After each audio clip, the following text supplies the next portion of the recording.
morning, everyone. Good morning, everyone. अच्छा चलो मैं आप लोगों को थोड़ी एक हेल्प करता हूं. हमारे पास ना हाथ है सबके पास. हाथ है सबके पास, ठीक है. So we'll raise our hand and we will say good morning. Is it clear? So I will say it and then you will say it. Good morning, everyone. अब थोड़ा मजा आया. अच्छा, अब उसके बाद हाथों की गर्मी भी बहुत जरूरी है, बिकॉज अदरवाइज अभी बैठे हैं, चाय पानी पी के आए हैं, otherwise it will be very ठंडा ठंडा.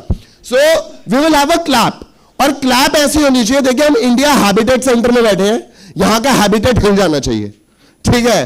सो can we, because of your presence, for your presence and for the goshthi which is present here of these eminent people, can we welcome everyone with a huge round of applause? Thank you. This is like good one. So my name is Varun Kapoor and I am a theatrepreneur. So आप लोगों को शायद वो theatre के element बीच बीच में दिखेंगे और वही मैं आप लोगों से आशा भी करूंगा. Right? Now why are we here? Anyone? Why are we here? हाय, कितना प्यारा आंसर है, मजा करने के लिए. Anyone else? His Excellency, why are we here? I'm just trying to understand how the present generation in the field of technology, education and the companies, how they have been interacting. क्या बात है, तो interaction के लिए है. We are here for interaction. और किस लिए हम यहाँ पे, क्या होने वाला है आज? For networking. क्या बात है, वेरी गुड. हाँ, नॉलेज शेयरिंग, बिल्कुल. ज्ञान समंदर है सर, जितना गहरा जाते जाओगे उतना मिलता जाएगा. मरीना ट्रेंच यहां तो नहीं मिलती, पैसिफिक में मिल जाती है. Anyone else? Why are we here? अरे मेल आ गया जी, आ जाना, ठीक है, आरएसवीपी कर दो और आ गए. Is it that's why you are here? Learning, right? And coming from a person who is already in the field of HR, it means a lot that we are here for learning. Career guidance, okay. At any given stage, we do require some guidances to make sure that we are, reaching our zenith. That's what the purpose of life is, to reach the full potential of each and every individual. Now, as an HR conclave, when we talk about an event is coming together of many people. Yes or no? Yes. अबे यार, ये वाला yes नहीं चलेगा. Yes or no? Yes. So, when many people come together, when, a university comes together, an HR group comes together, what do we expect? Do we expect anything less than magical? No. Do we expect anything? Super magical, right? So now, when we are talking about a conclaves, अगर हम पुराने जमाने में जाएं और अपने पुराणों की बात करें, वहां पे ना गोष्ठियां होती थी जहां पे बड़े बड़े सेंट्स को बुलाया जाता था, बड़े बड़े स्कॉलर्स को बुलाया जाता था, और वो लोग अपना विचारों का आदान प्रदान करते थे. यस और नो? फिर यस और no? Okay.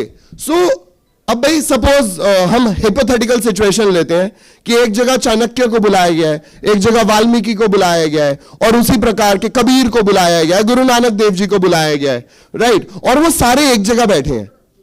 What kind of conversation they will be having? What kind of that manthan which will be going on? And that's the value of a conclave. It's written in every religion, it's written in all the texts which we follow in different religions, and also something which awakens our spirituality. Because अपना काम क्या है? जहां पे आज है उससे बेहतर एक स्टेप आगे जाना. और जरूरी नहीं है कि हर बार मुझे अपना चक्का नया बनाना पड़े. मैं किसी और के चक्के को भी तो पॉलिश कर सकता हूं. Yes or no? And that's the reason we are here. That's the HR conclave.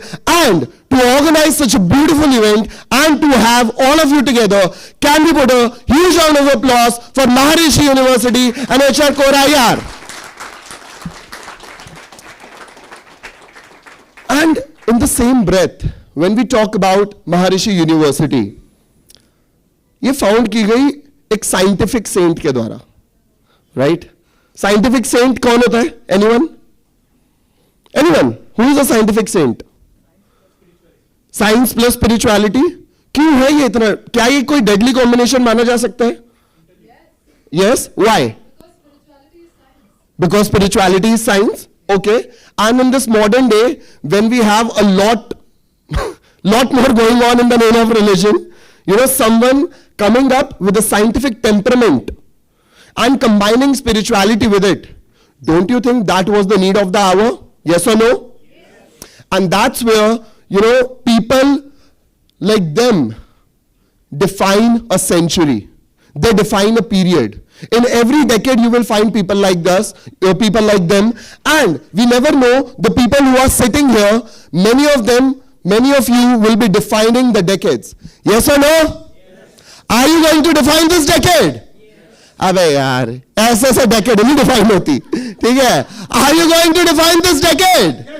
Yes, good. And can we have a huge round of applause for that? Now, talking about Maharishi University, yeah, he is, yes. So Maharishi, जो हमारे, if I can take the name correctly, Maharishi Mahesh Yogi ji, he is known as the scientific saint, वैज्ञानिक संत जिन्हें हम बोल सकते हैं. And उन्होंने एक तरीके की मेडिटेशन की स्थापना करी, उसको अवेयर कराया लोगों को, जिससे कि एक स्ट्रेस फ्री लाइफ जी जा सके.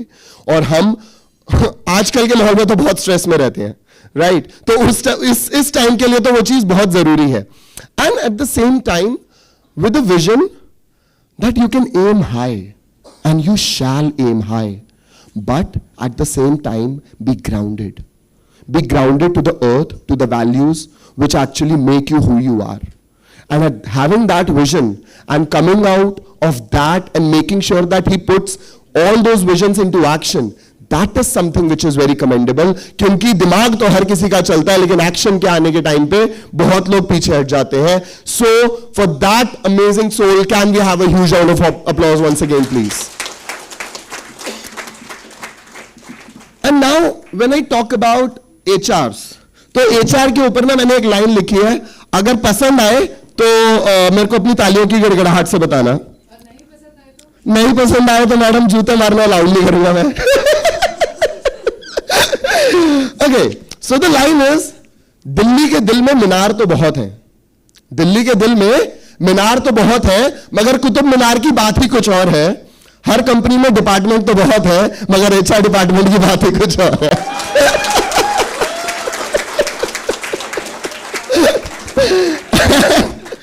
And that's where the core HRIR comes in. What is core HRIR? Maharshi university के बारे में हमें पता चला और उन्होंने हाथ जोड़े हैं in collaboration with core HRIR. It is, one of the leading HR groups with over 12,000 HR members across India and globally.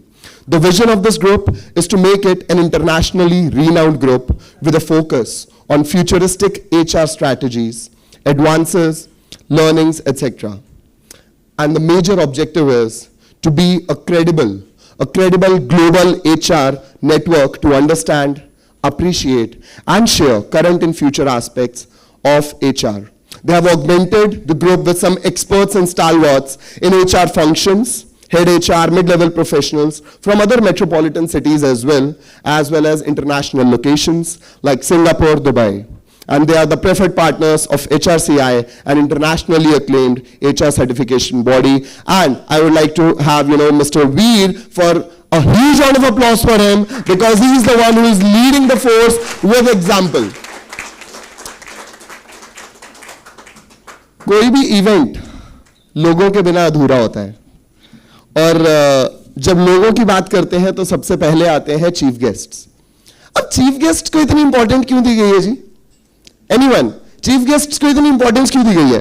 भाई सारे गेस्ट हो सकते हैं, सारे ही चीफ है अपने अपनी नजर में, right? So why there is a special mention of a chief guest? Anyone? क्योंकि वो 4 चांद लगा देते हैं. बहुत बढ़िया. और anyone else? What is the relevance of a chief guest? Why do we have a chief guest?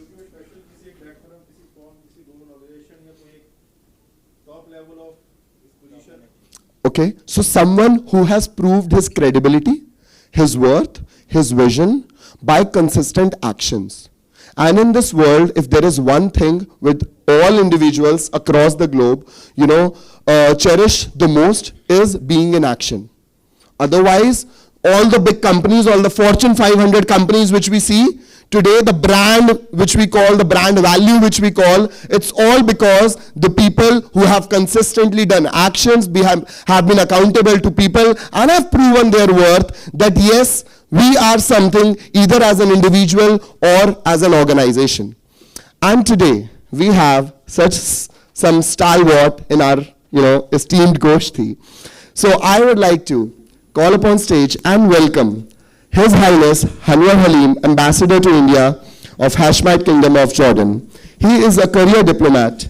He joined for Indian Foreign Services in 1991. His initial postings were at Cairo, the UAE, 1995 to 1999, and Jeddah, 1999 to 2002, following which he was deployed as Deputy Secretary, Director at the Ministry of External Affairs, India, handling Sri Lanka, Latin America, SAARC, and Gulf desks. In his capacity as Joint Secretary at MEA in New Delhi, he was posted as Deputy Director General of the Indian Council for Cultural Relations, ICCR, and the Indian Council of World Affairs, digitization work, before taking over as Senior Directing Staff, Foreign Services, at the prestigious National Defense College, New Delhi.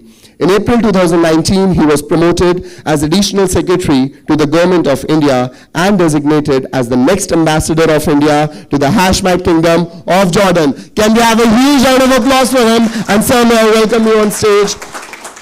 And can I request our Vice Chancellor, sir, to please felicitate him? And over to you, sir, for your words. First, please.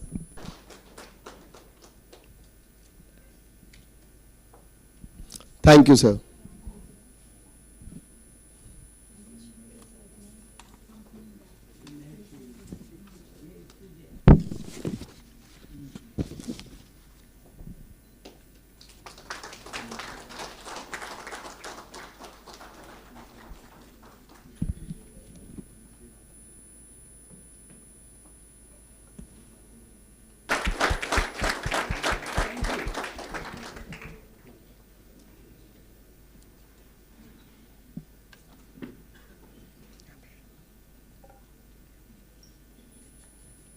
Okay, so now can I request the students of MUIT to please give a presentation on MUIT. Can I have the students, please? Thank you. Over to you. Yeah, this is okay. Thank you.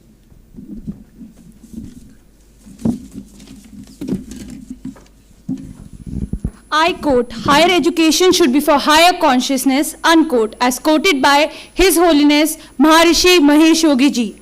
Good morning everyone present here on behalf of Maharishi University of Information Technology. I Suraj Sharma from BBA first year. I Shraddha Joshi from BA LLB fourth year would like to welcome you all to the HR Conclave organized by Maharishi University of Information Technology. Maharishi Group is multinational and multidimensional with a presence in more than 100 countries. The activities of the group includes education, software development, integration, digital animation, and many more. In the field of education, Maharishi Sansthan has got worldwide presence, including multiple universities in US and India. Maharishi University. The university is among India's oldest private university, established 9 years ago in 2014. The campus is the living example of harmonious multiculturalism with students from all the states, union territories, and different countries. It is the promoter of TM, sports, literary activities, and it is a nourishing ground for the creative excellence. The vibrant culture of the university has embraced its innovation, and its entrepreneurial perspective has encouraged its students, staff, and faculty members to overcome their convention and to challenge their convention in a more appropriate way and to explore the new ways of learning. Our first Chancellor, His Holiness Maharishi Mahesh Yogi Ji. Motto of our university is potentiality to actuality through creative intelligence. Bhavati Chetna se Samriddhi. Vision of our university is to transform potentiality of each student into actuality and full unfoldment of the mental potential through creative intelligence. Enhancing employability and entrepreneurship potential is the thrust focus of our university.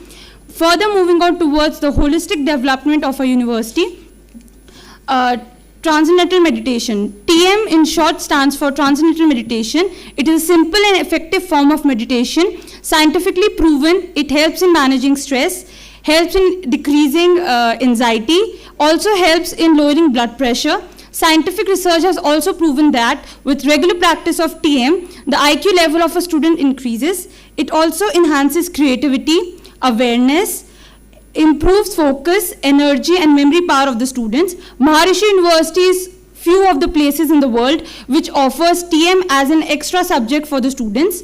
Orientation programs. Orientation programs are offered before every academic year in our college, which helps the students to get in touch with the policies and procedure that are to be followed in the college organization. Hackathon, also known as Code Fest, it is a social coding event that brings computer programmers and other interested people under the same roof. Our college every year organizes an hackathon for the students to get to practice themselves the coding programs and get well versed with the computer functioning. International National Conference. Attending an academic conference helps the student get in touch with the academic experts in the same subject and field. An international conference on human rights was organized by a university. Sports. All over the world, studies have proven that sports is a very good opportunity for the student to build confidence, soft skill, and a zeal to win the competition. MPL, that is Maharishi Premier League, is an inter-college sports cricket tournament organized by a university, whereas other sports tournaments like badminton, volleyball, chess, carom, etc. are organized by a university. Cultural activities. It is a good opportunity for the student to express themselves, build confidence, and develop soft skill. It also helps the student to learn how to manage time and how to manage multiple duties at the same time. Activities like poetry, drama, play, singing, dancing, etc. are offered in our university. Alumni Meet. Maharishi University organizes Alumni Meet for the interactions of the existing students with the pass-out students. Alumni Meet help the students to provide back to their schools in terms of guidance and mentoring. Guest lectures. Guest lectures improve the learning of the students in a more interactive and systematic way. Guest lectures make the classes more appealing and approachable to the students. Industrial visits. Industrial visits, for the practical exposures, students are often taken to the various industrial visits. Industrial visits is the path to provide the students with the real insights of the industries. Convocational ceremony. Convocation is the time to celebrate with the individuals who have accompanied us in our journey. At Maharishi University, we believe graduation is a milestone in our lives and it is a symbol of change. Under the skill upliftment, we offer better communication, Excel from IIT Kanpur, and spoken English. Moving on towards the courses offered by a university. Under Maharishi Law School, our university offers BA LLB, BB LLB, LLB and LLM.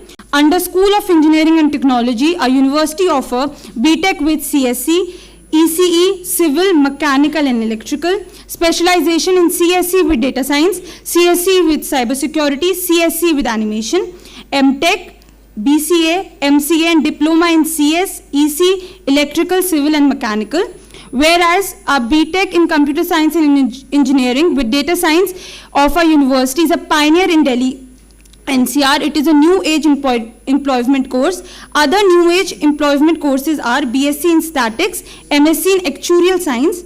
Under School of Applied Science and Humanities, our college university offer BSc with Mathematics, Zoology, Chemistry, Physics, Biotechnology, MSc, BA with English, Hindi, Economics, Sociology, Political Science, History and Education, and MBA.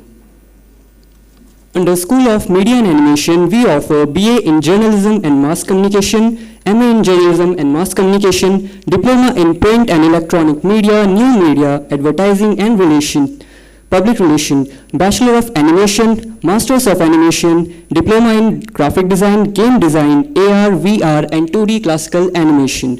Under School of Business Studies, we offer BBA, MBA, MCOM and BCom. Under School of Science of Consciousness, we offer BA in Yoga, BA in Consciousness, BSc in Ayurveda, Diet and Nutrition, MA in Consciousness, Diploma in Diet, Nutrition, Yoga and Veda. Numerous placements over the year are done by the following companies displayed on the screen. Thank you everyone for your time and presence.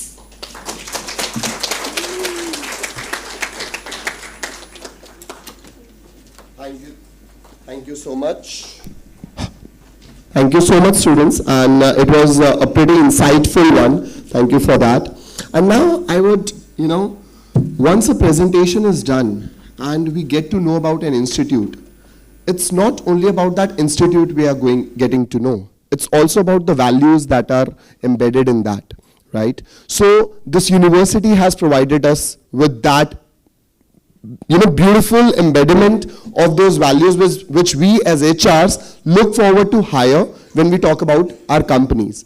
And in the same breath, I would now like to call upon stage Mr. Varinder Kumar Verma, and I would like our group captain, Director General, OP Sharam, and Mr. Vice Chancellor, Dr. BP Singh, to please felicitate him.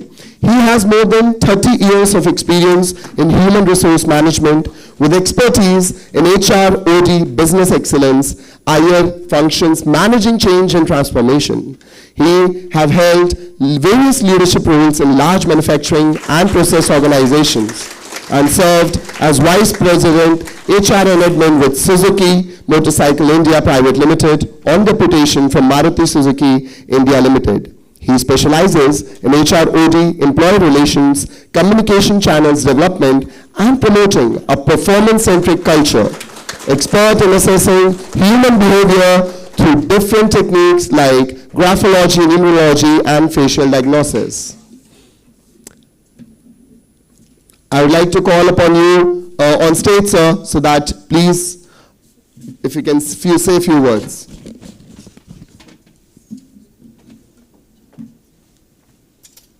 And can we please welcome him with a huge round of applause?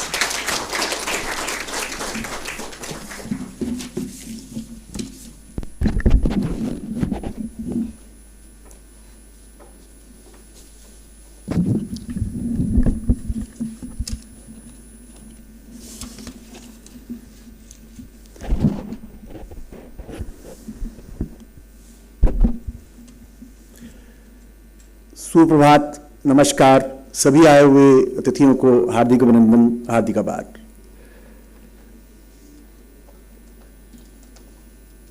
His Excellency Anwar Halim ji, Bhanu Pratap Singh ji, the Vice Chancellor of the University, and Ati Param Vishisht Atithigan. I extend a very hearty welcome to you all on this special occasion of organizing this wonderful event on a theme which is absolutely growing worldwide and is creating ripples and disruptions across the world. But at the same time, I must congratulate this university for choosing this topic of intersection between AI, artificial intelligence, in the environment while Varun was talking about, so this Maharishi Yogi ji talking about super intelligence and unique intelligence, and the person has got the intelligence par excellence which can do wonders across the universe. We are talking about cloud computing. We are talking about clouds now, and this was driven in our Sanatan Sanskriti years and years and ages ago, where cloud Sanskriti, the cloud process, the cosmos and the energies coming together, and the Pushpak Viman used to be there, So that's the beauty of, recreating and regenerating the world which was there earlier, and we are coming back to this. Now, getting it connected with different devices, but that time there was a connection between the energies. So I'm honored to be speaking before you all, and it's indeed, I've been told when Veer from Core HR connected with me, he says this topic is very close to my heart because it covers the entire human dimensions of, different dimensions of human excellence and HR excellence. When we have to speak something on humans, what is important? Technology is, yes, we'll talk about artificial intelligence, all those aspects. While we're just exploring and searching on Googles of the world, it is seen that $62.7 billion in 2020, it was projected as this, business revenue growth in 2020, which is going to be $999 billion from 2021 to 2028. This is the volume and scale. The second piece is that metaverse is also moving from 49 point some billion dollars to almost, $14.2 million to almost 58.7 billion dollars. With which this technology is moving, what is important is to maintain equilibrium between human and technology. And at the same time, how it is creating an impact on what dimensions, what is the need, and what caution we have to take care. So that is the topic of discussion today. I am thrilled to understand that there are eminent panelists on the dais today, the people from Infosys, people from different domain areas, from automotive and manufacturing. So who will be speaking on this theme of AI, metaverse, and intersection with HR. So friends, I would just like to cover one thing, that whatever technology we adopt, whatever emerging technology keep coming when we apply, we should be cautious about taking technology as our enabler to assist us, taking technology as supporting us to get insights from them, but keeping human in the center. But touching from that aspect, as a human resource professional, I would like to touch only one thing, which is, I always say with one anecdote on behalf of all of you, because you being human resource professional, and there is a human element in each one of you. So I always call it, मैं फूल हूँ गुलाब का एक कसक छोड़ जाऊंगा, मैं फूल हूँ गुलाब का एक कसक छोड़ जाऊंगा, मुरझा भी गया तो महक छोड़ जाऊंगा. So that should be the end of spirituality. You have to maintain, balance between technology and the human element of human resource management. Well, we're just triggering and stimulating our gray matters. I was just thinking that what are those processes which will get impacted with AI, ML, chat GPT, engineered conversations, AI conversations, and the emerging technology which are coming, So we were just working on this, because since my role comprises of digitalization and transformation, and we have to evaluate different technologies to, first is to review and redesign human resource processes, and then make them, enablement through technologies to make them 3 E's: effectiveness, efficiency, and economy. And keeping with that, the second part comes, as human resource professional, we have to also see the 3 C's are not missed: the communication, compassion, and collaboration. That should not be missed. And in line with that, when we evaluate, so we have to see that a lot of things which technology is bringing in, primarily there are 3 areas which will get impacted. One, the work. Second, the workplace. And third is the workforce. How to create an equilibrium? Because we can now work from anywhere. Workforce, you can choose gig workforce, you can take somebody from USA, America, Australia, globally anywhere, you would make them work in India. And workplace. So workplaces, all dynamics are changed now. We are working in a hybrid model and all those things. Lot of data, huge data. Why there was a need for this AI, ML, and all these technologies? Human being is so intelligent. There are some activities they want that these are some elements of transactional and unsafe parts, not only in manufacturing areas, but in different parts of our work areas, maybe in medical science, maybe in research work in universities, maybe in work in manufacturing areas on the shop floor. That element needs, which is very repetitive and needs to be redundant.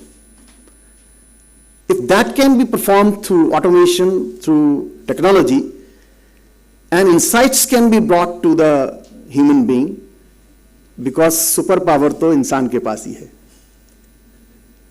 Unique intelligence and super intelligence human being के पास ही है.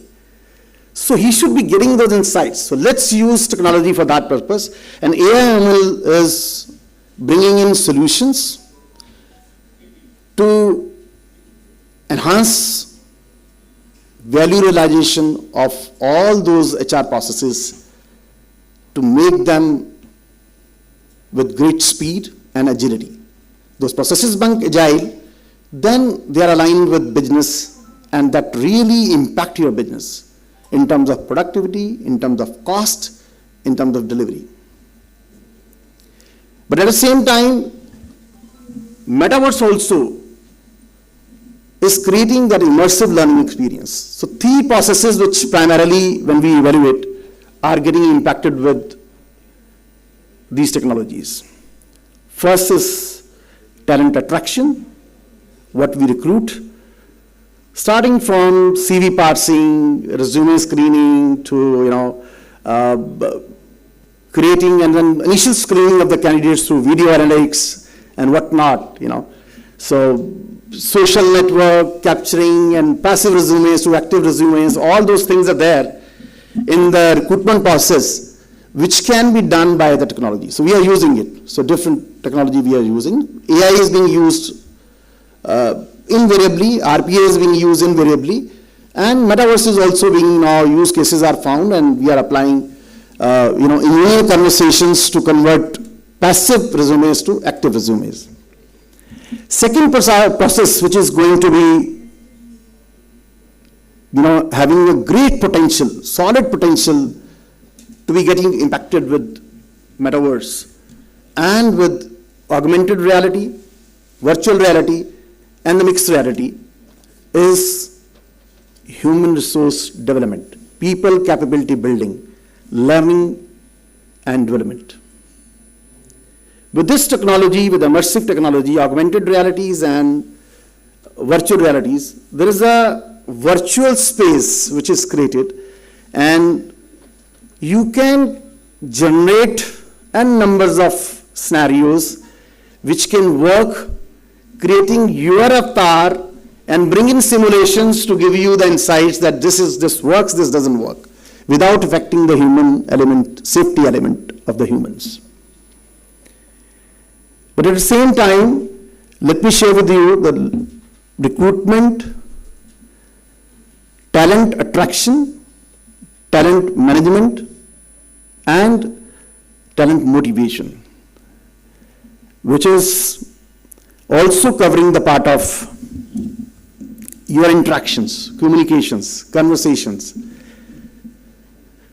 The best part and the good news for all of you is you have immense opportunities to explore the possibilities of using these technologies in different domains in your areas. And more so, it is getting personalized and customized in all aspects of human resource management. Learning is getting personalized. See, if somebody from us tomorrow wants to learn anything on yoga, meditation, dhyana, Vedas, Shastras, Puranas, we want some couplets of different scriptures. We are very rich. I carry a great sense of pride that I am born in India, which is carrying a different flowers in the bouquet, one bouquet, which can be utilized for its applications throughout your life. And that is the way of life in India. So which technology do you use? What is open is not the content. What is important is contextualization of those contents, where to use them. So from our perspective, as human resource professional perspective and the kind of experience which we carry while implementing technology, we always keep in mind that wherever the human IQ, EQ and SQ is getting impacted and is getting deterred, or the basic emotional part is getting disturbed, you have to select your technology accordingly, that it should not be disrupting, affecting those humans beyond certain limits. Yes, technology is a boon, but with a flip side to it. Very recently I am quoting that the father of AI of Google recently put his resignation to Google. Why? He said, I can't freely speak about the dangers which AI and metaverse. Machine learning is going to charge. Some conversations are, or some elements of AI is being used in such a way, it can be fake, it may not be true, can cause havoc. So my caution to you is, use AI, ML and metaverse selectively. So that's what we are cautious about as HR leaders and as CEOs of the company. At the same time, God is so great, He has given us a super intelligence. We created AI, ML, metaverse. We are creating chat GPTs of the world, which are engineered conversations. We are directing it towards the direction where we want them to go. But at the same time, God has given us buddhi, vivek, and the immense awareness also, what to use, when to use, and why to use. From that perspective, for you all, ladies and gentlemen, my only request would be, keep growing, keep learning, keep bringing in new technologies, but evaluate them from all these aspects of human dimensions.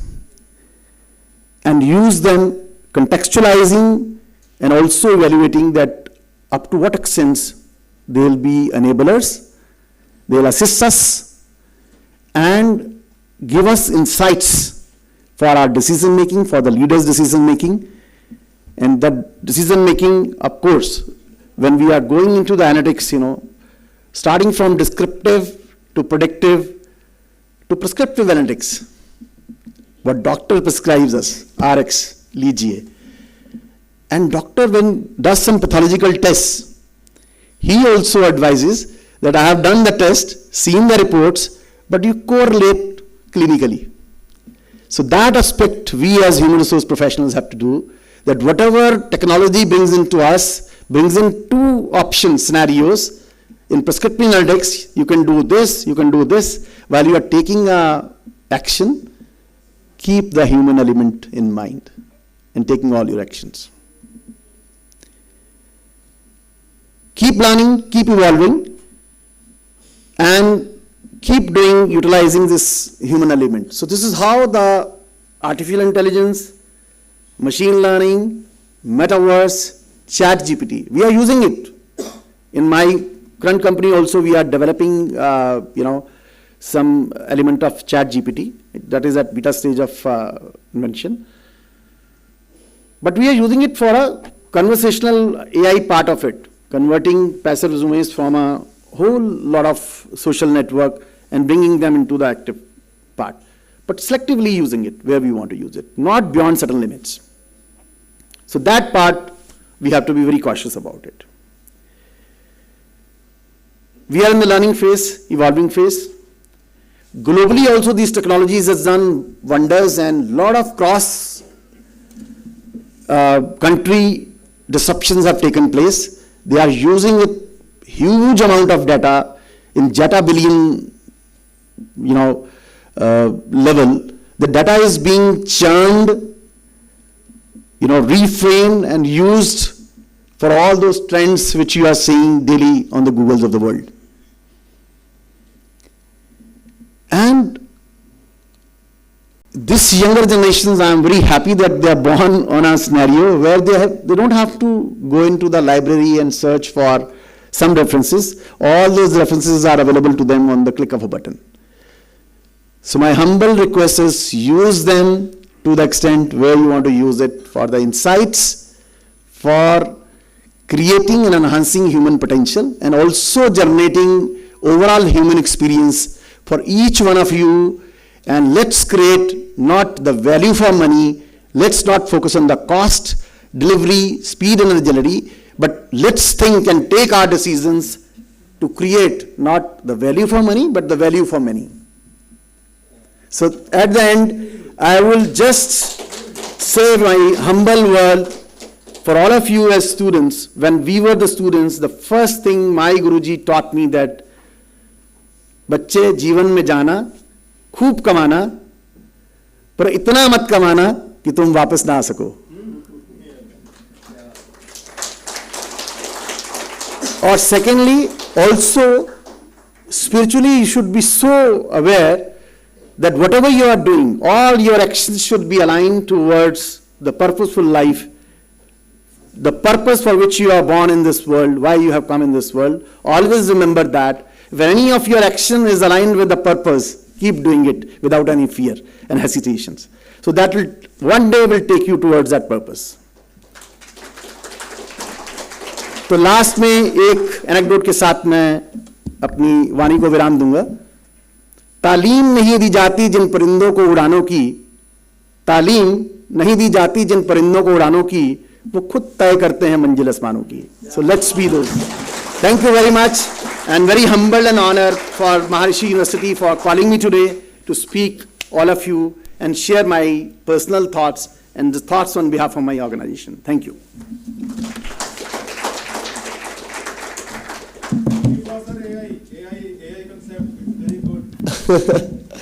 Thank you so much, sir. Thanks a lot. And Mr. Varinder, if I take the leverage of the stage in quoting you, Maruti ने भारत को मारुति 800 दी थी, जहां पे value for money भी थी और I guess value for many भी थी, right?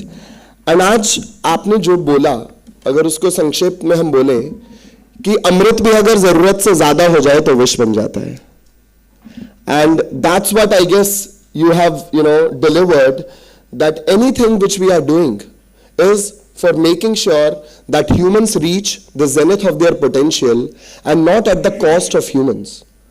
Not at the cost of, we are not here to deteriorate the other humans, but to elevate the other humans.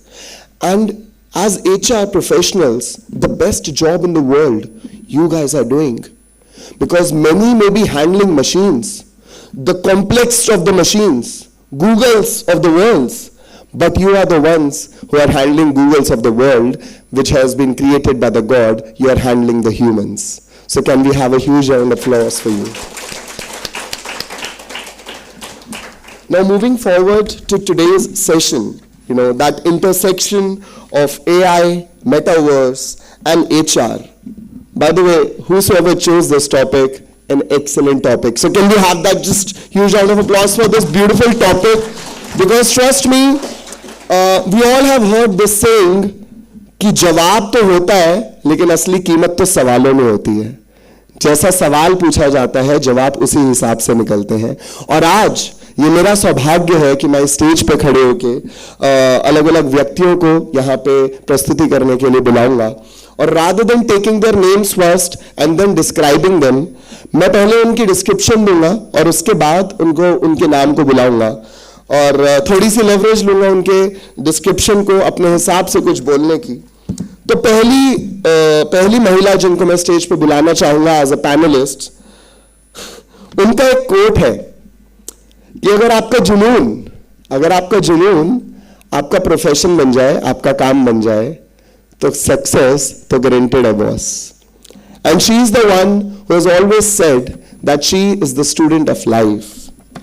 Winner of 7 global awards, including 5 Brandon Gold, 1 Stevie Silver, and 1 Economic Times Global HR Excellence Award, and also 2 organization level awards, Infosys Award for Excellence Gold and Best Manager.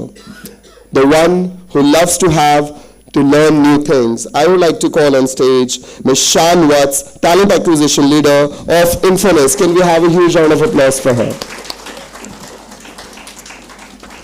Next, I would like to call upon stage, ma'am, please have a seat.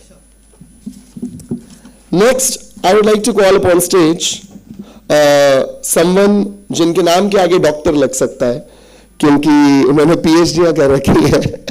So a PhD scholar in HR management, highly experienced HR professional, जिन्हें 17 साल से ज़्यादा का experience है in strategic and operational corporate HR roles, overseeing world-class HR systems and implementing HR excellence initiatives, और जो आज के आपकी हमारी इस गोष्ठी के बहुत बड़े जिनका योगदान रहा है, I would like to call upon stage Mr. Veer Bharat, Head HR BP of Yamaha Motors Solutions. The next person I would like to call upon stage is an accomplished author. और author वो होता है जो शब्दों के समंदर में जाता है और वहां से कुछ मोती चुन के लाता है और किताब के अंदर पिरो देता है, और उन किताबों से हम जैसे लोग और आगे जनरेशंस तक उन किताबों को पढ़ते हैं और उससे ज्ञान लेते हैं. So an accomplished author, a speaker and an HR professional with over 25 years of experience in diversified senior management roles with exposure to US, UK, Europe and Indian multinationals, decade each in GE and Tata Consultancy Services, 1,000 plus articles, nano posts on leadership, managerial effectiveness, HR trends, management, culture, career, jobs, interviews, etc. in public, and who has authorized many books like Walk Through HR Maze, Caterpillar to Catalyst, and many more. I would like to call upon stage Mr. Raj Gupta, who is GM HR of TCS. Can we have him on? Okay, he is just about to reach. Now, next, I would like to call upon stage someone, who has made sure that HR's, he's a certified senior HR professional with HRCI, USA, and a management graduate in human resource and having steep work experience of approximately 16.6 years in the entire gamut of human resource function. He has delivered 10 plus HR transformation projects in his different assignments. May I have the privilege of calling Mr. Parveen on stage.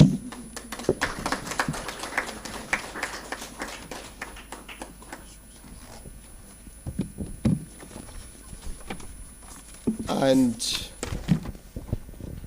okay, so he's here.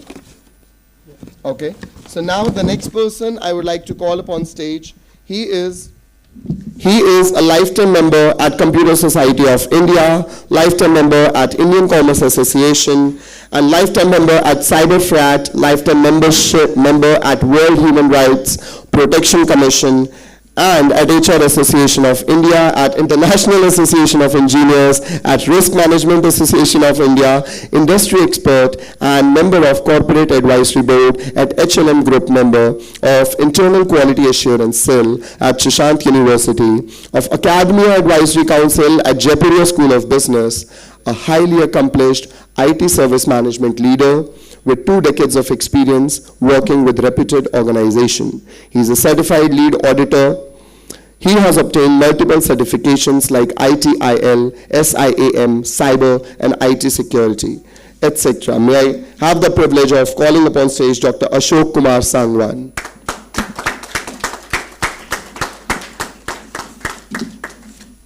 And I would like to now open the stage for all the distinguished guests to please take it forward from here. Thank you. Can we have a huge round of applause for them?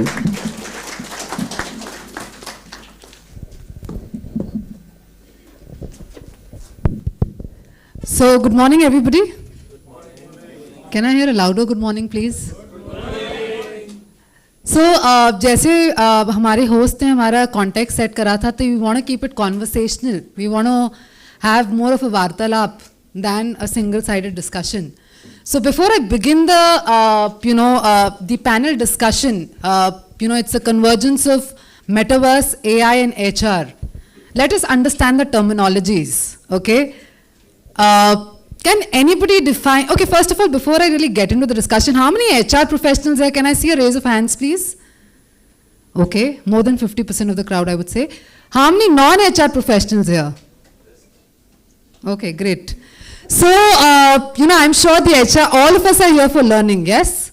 All of us, I mean, including myself, who's part of the panel, will learn today, okay? So, this is, वो जैसे हमारे host ने define करा कि knowledge का समुंदर है, जितना आप बटोर सकते हो बटोर लीजिए, ठीक है? तो before we get into the conversation, can anybody define the term metaverse for me? What is metaverse? And you can define it in your own terms. In fact, I would love if the students also participate here, because I believe that almost 30% of the crowd is students. So what is metaverse? In layman terms, what is metaverse? Anybody? Can I see some raise of hands, please? Yes, please give it a shot. What's your name? Rishi, okay.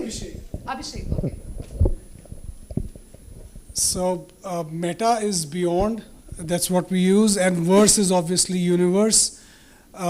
So, a universe that you create which is beyond what you see, and you can put a lot of things which are not present in reality, but in the real universe.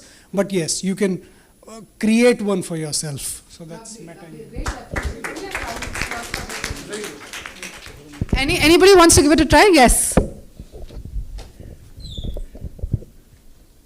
I am Jaswant here. मेरे ख्याल से simple word में सपनों की दुनिया, वहाँ अपने हिसाब से आप रियलिटी जो वर्चुअल रियलिटी है, what ever you wanted you can choose that and you can go in depth. तो यहाँ पे सिर्फ थैंक यू. टेक्निकल लोग नहीं, फिलोसॉफिकल लोग हैं. So in typical technical terms, we'll say कि metaverse is a virtual universe. Okay, and essentially you're creating a space where you're creating, it's like a universe in itself. So how many people like gaming here? Can I see some raise of hands? Yes? So in gaming they typically have these whole scenarios, right? I can't remember the names. Can you give me some good names of some good games? Minecraft, yes, Counter-Strike. हमारे time पे Age of Empires होया करता था. Yes, but now things have evolved, I know, and things have changed. But you get the gist of it, right? So that is essentially metaverse. Now, what will a metaverse got to do with HR? Now, that is what we're going to understand today. But before we get into the conversation, again, the second terminology, artificial intelligence. What is artificial intelligence? Anybody? Can I see some raise of hands again? Artificial intelligence. Sir spoke about it, Virinder sir spoke about it in details. I'm sure you would have heard. Yes, please give it a try. What's your name? I saw a student hand going up. Do we have another mic? It would be better if you have another mic, if that is there. Yeah.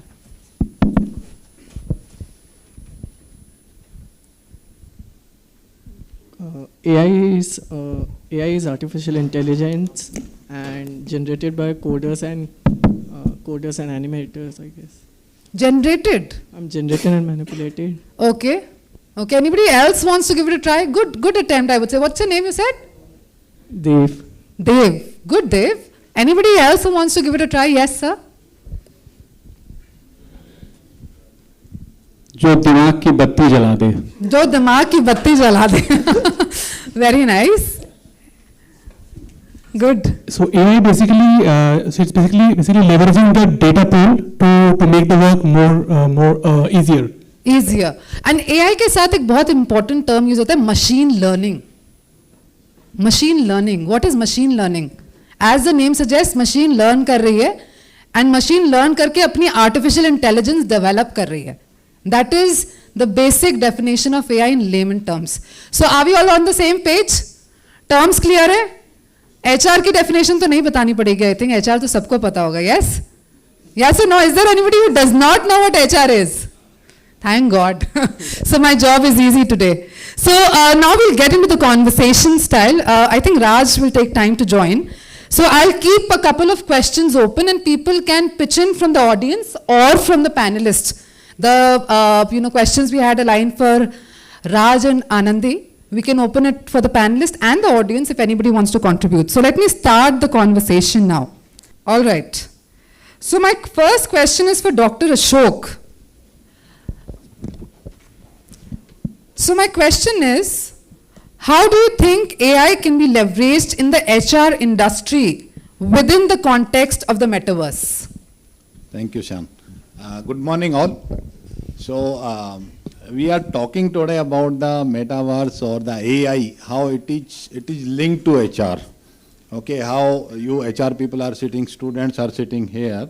So how we can leverage for the HR industry point of view, how it is going to help the industry, especially for HR people or maybe the people manager we can Correct. say. It's both way. I'm not talking about the only HR people, it's a people manager also.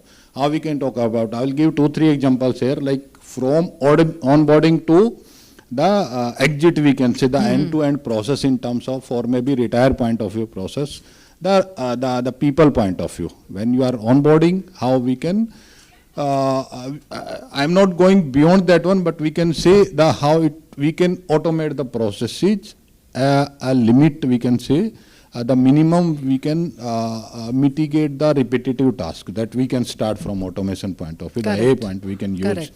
Like onboarding, I will give an example, the short listing of the resume. Correct. So that can be integrated with, nowadays we are having lot of platform, maybe LinkedIn or maybe other job platforms. Yes. So that can be leveraged in terms of AI we can utilize and we can fine tune or we can choose the resume as per our requirement in terms of the JD point of view. Correct. So the AI will help in that one. And the specific resume can be reached to the HR or maybe people manager. Right. So there is no more effort required in terms of the downloading the resume, shortlisting and other. That is the first step in terms of the onboarding when onboarding is start. Correct. Post onboarding or maybe a onboarding process can be automated nowadays, which is I think virtual or maybe online onboarding started nowadays. Right. Okay, I just joined a new organization 3 days back. Okay. So it was a online this one onboarding. Earlier it was. Physical, So it is a hybrid kind of model nowadays. Correct. So technology is helping on that one.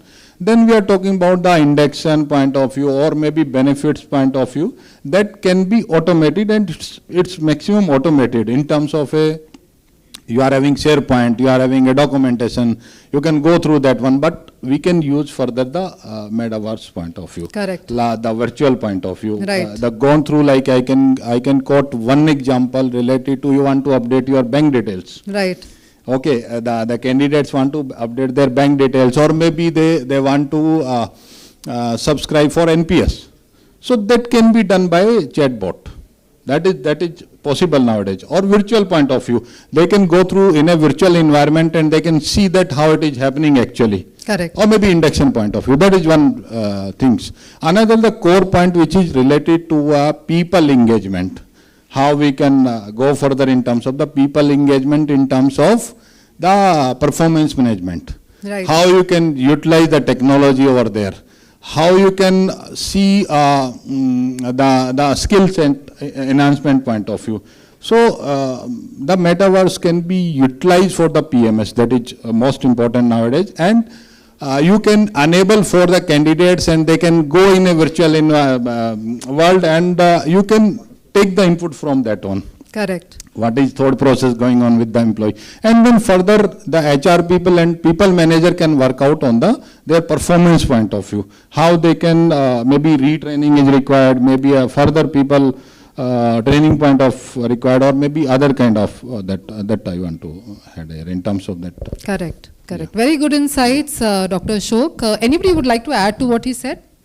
Anybody from the panel? So, namaste everyone. So he has very much, covered all the aspect of the HR technology part and all those things. To my mind, I would like to. I'm considering AI as a whatever is the routine activities we can automate into, we can convert into AI. Wherever people element is also required, we can pre-framed all those areas, people connect areas, wherein we can put on those areas. Like he said, during the onboarding, onboarding is not about the documentation part. It is about one person is very much curious and anxious about the new organization. So when one want to know what is the leave policy, who would be my buddy, who would be my mentor, whom should I interact? So those areas we can leverage into AI. Likewise, in the recruitment process, we can pre-filter so many queries and type. So AI is like we can type any word and it will pick up like what is the recruitment process. So what would be the next process? So these kind of questions we can pre-build in the back end of the system in AI tool, and the candidate and applicant, they can type and they can predict what would be my next step, what is the recruitment process of so-and-so organization. Likewise, if employee, that candidate becomes the employee, there are various aspects. So HR is leveraging technology and AI just because of only one reason. They want to reduce their unwanted visit from HR. They wanted to reduce their transactional work so that they can focus on their employees' development, cultural development, organizations. HR want to engage their employee with the company's vision, missions, all those areas. So there we can pre-build AI and we can utilize in a very much effective manner. Sure. I would also want to add here, since I am also a panel member, and I wanted to, since we've already gone through the definitions, we've understood how it can be integrated, but I'll take two examples here, okay? Now, we used one of these tools called Sniper AI. Okay, I don't know if you've heard of it, and since we're part of recruitment, this particular tool essentially helps you to parse resumes and shortlist resumes. So from 1,000 resumes, it will come down to say top 50, and they will do ranking of those resumes.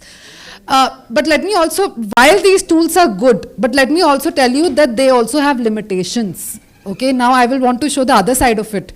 Now with AI, it is very important to have a very good historical data.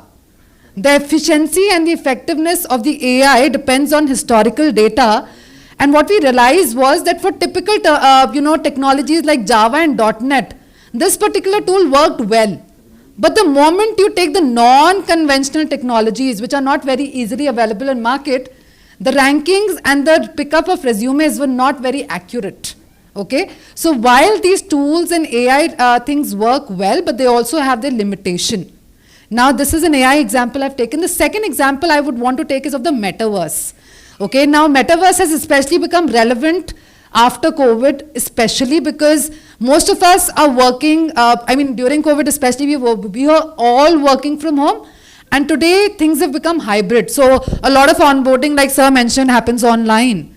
Now, how do you give that experience to the candidate without even getting him to your office? Okay, so for example, Infosys has created a virtual tour of its campus for the people to explore. Okay, so they can take, like for example, a Mysore campus, you can take a 360-degree virtual tour of the campus, and you can go in whatever direction. It is an interactive platform where you can go in whatever direction. It's a 350-acre campus.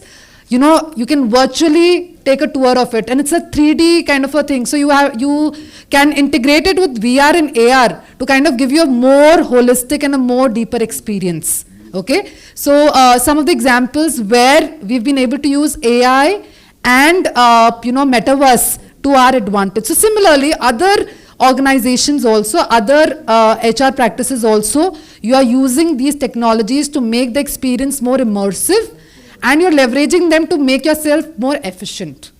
Are you all with me on this? Okay, if you have questions, we'll take it towards the end. Okay, so let us carry on with the second question. My second question is for Biren. Okay, sorry? Praveen, yes. My second question is for Praveen. What are some of the key business impacts that organization can expect to achieve through the integration of AI and the metaverse in HR?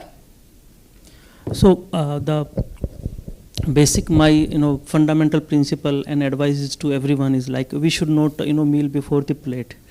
So first we have to keep our house in order. We have to put all those essential part of the integration tool. Like AI is the icing on the cake to me. First of all, I should have a very good in-house or the good applications with me, so that I should cater all those applications, the basic life cycle of a employee that should be built with me, and on that I can have the AI. If I'll have the AI with me and I don't have any applications which is catering my recruitment, onboarding, PMS, career development planning, learning and development, then there is no use of that. It is like we are having there was some funny videos going on during the lockdown time when people were wearing the blazer suit, right? But they have wearing the boxer instead of having the. So that will be the one of the bottleneck. So second, the integration is a handshake of the data element. So what all process we want to have, so we should have the commonality with them, so that we can avoid the conflict of the data integration. So that is my takeaway. Okay, you would like to add to it? Hi, good morning everyone. My name is Veer. Thank you so much for inviting me. Raj sir, please join us. Thank you for coming. So I'll start my contribution with Varinder sir, the input. And the one of the famous scientists, computer scientist, who was the earlier part of very earlier stage that when AI started, and he's ex Googler also.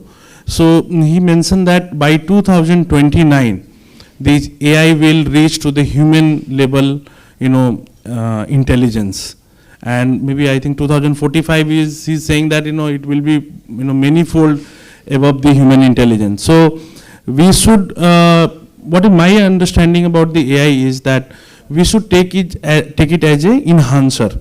How we can use the AI to give a personalized experience to our employees. When you meet somebody and when there is a pop-up that is coming to your at a system or maybe at your watch as a HR, and if I know something personal about my employee, and if I connect with that employee with that information, that can help. So that way I am saying that AI should be used as an enhancer, not as the replacement of you can say human interaction or human resource. I would also like to touch upon the three kind of AI systems are available globally. If you see, so one is that the research driven, like for example ChatGPT and all that. Every day we are seeing that the new version is coming up, new models they are deploying. So whenever we look for systems that can help to the AI, so we should think that this is the first kind of AI system that is available globally. Second kind of system is that somebody has developed some algorithm, and then you can say that promoting as AI. And third kind of system that they already have something guide algorithm, but they are saying in the name of, they are selling in the name of AI. So whenever we are selecting the AI tools, we need to see that what is our need and how we can choose the best system out of AI. Okay, then thanks. That's a good input. So Raj, you've just arrived at a very good time, and the next question was actually meant for you. So you like that hero entry, the Shah Rukh Khan who comes right on time with the helicopter and comes for the puja. Yes. So Raj has just done that today. So Raj, the question for you is, how do you see the future of HR evolving with the integration of AI and the metaverse? Okay. Just a second. Yeah.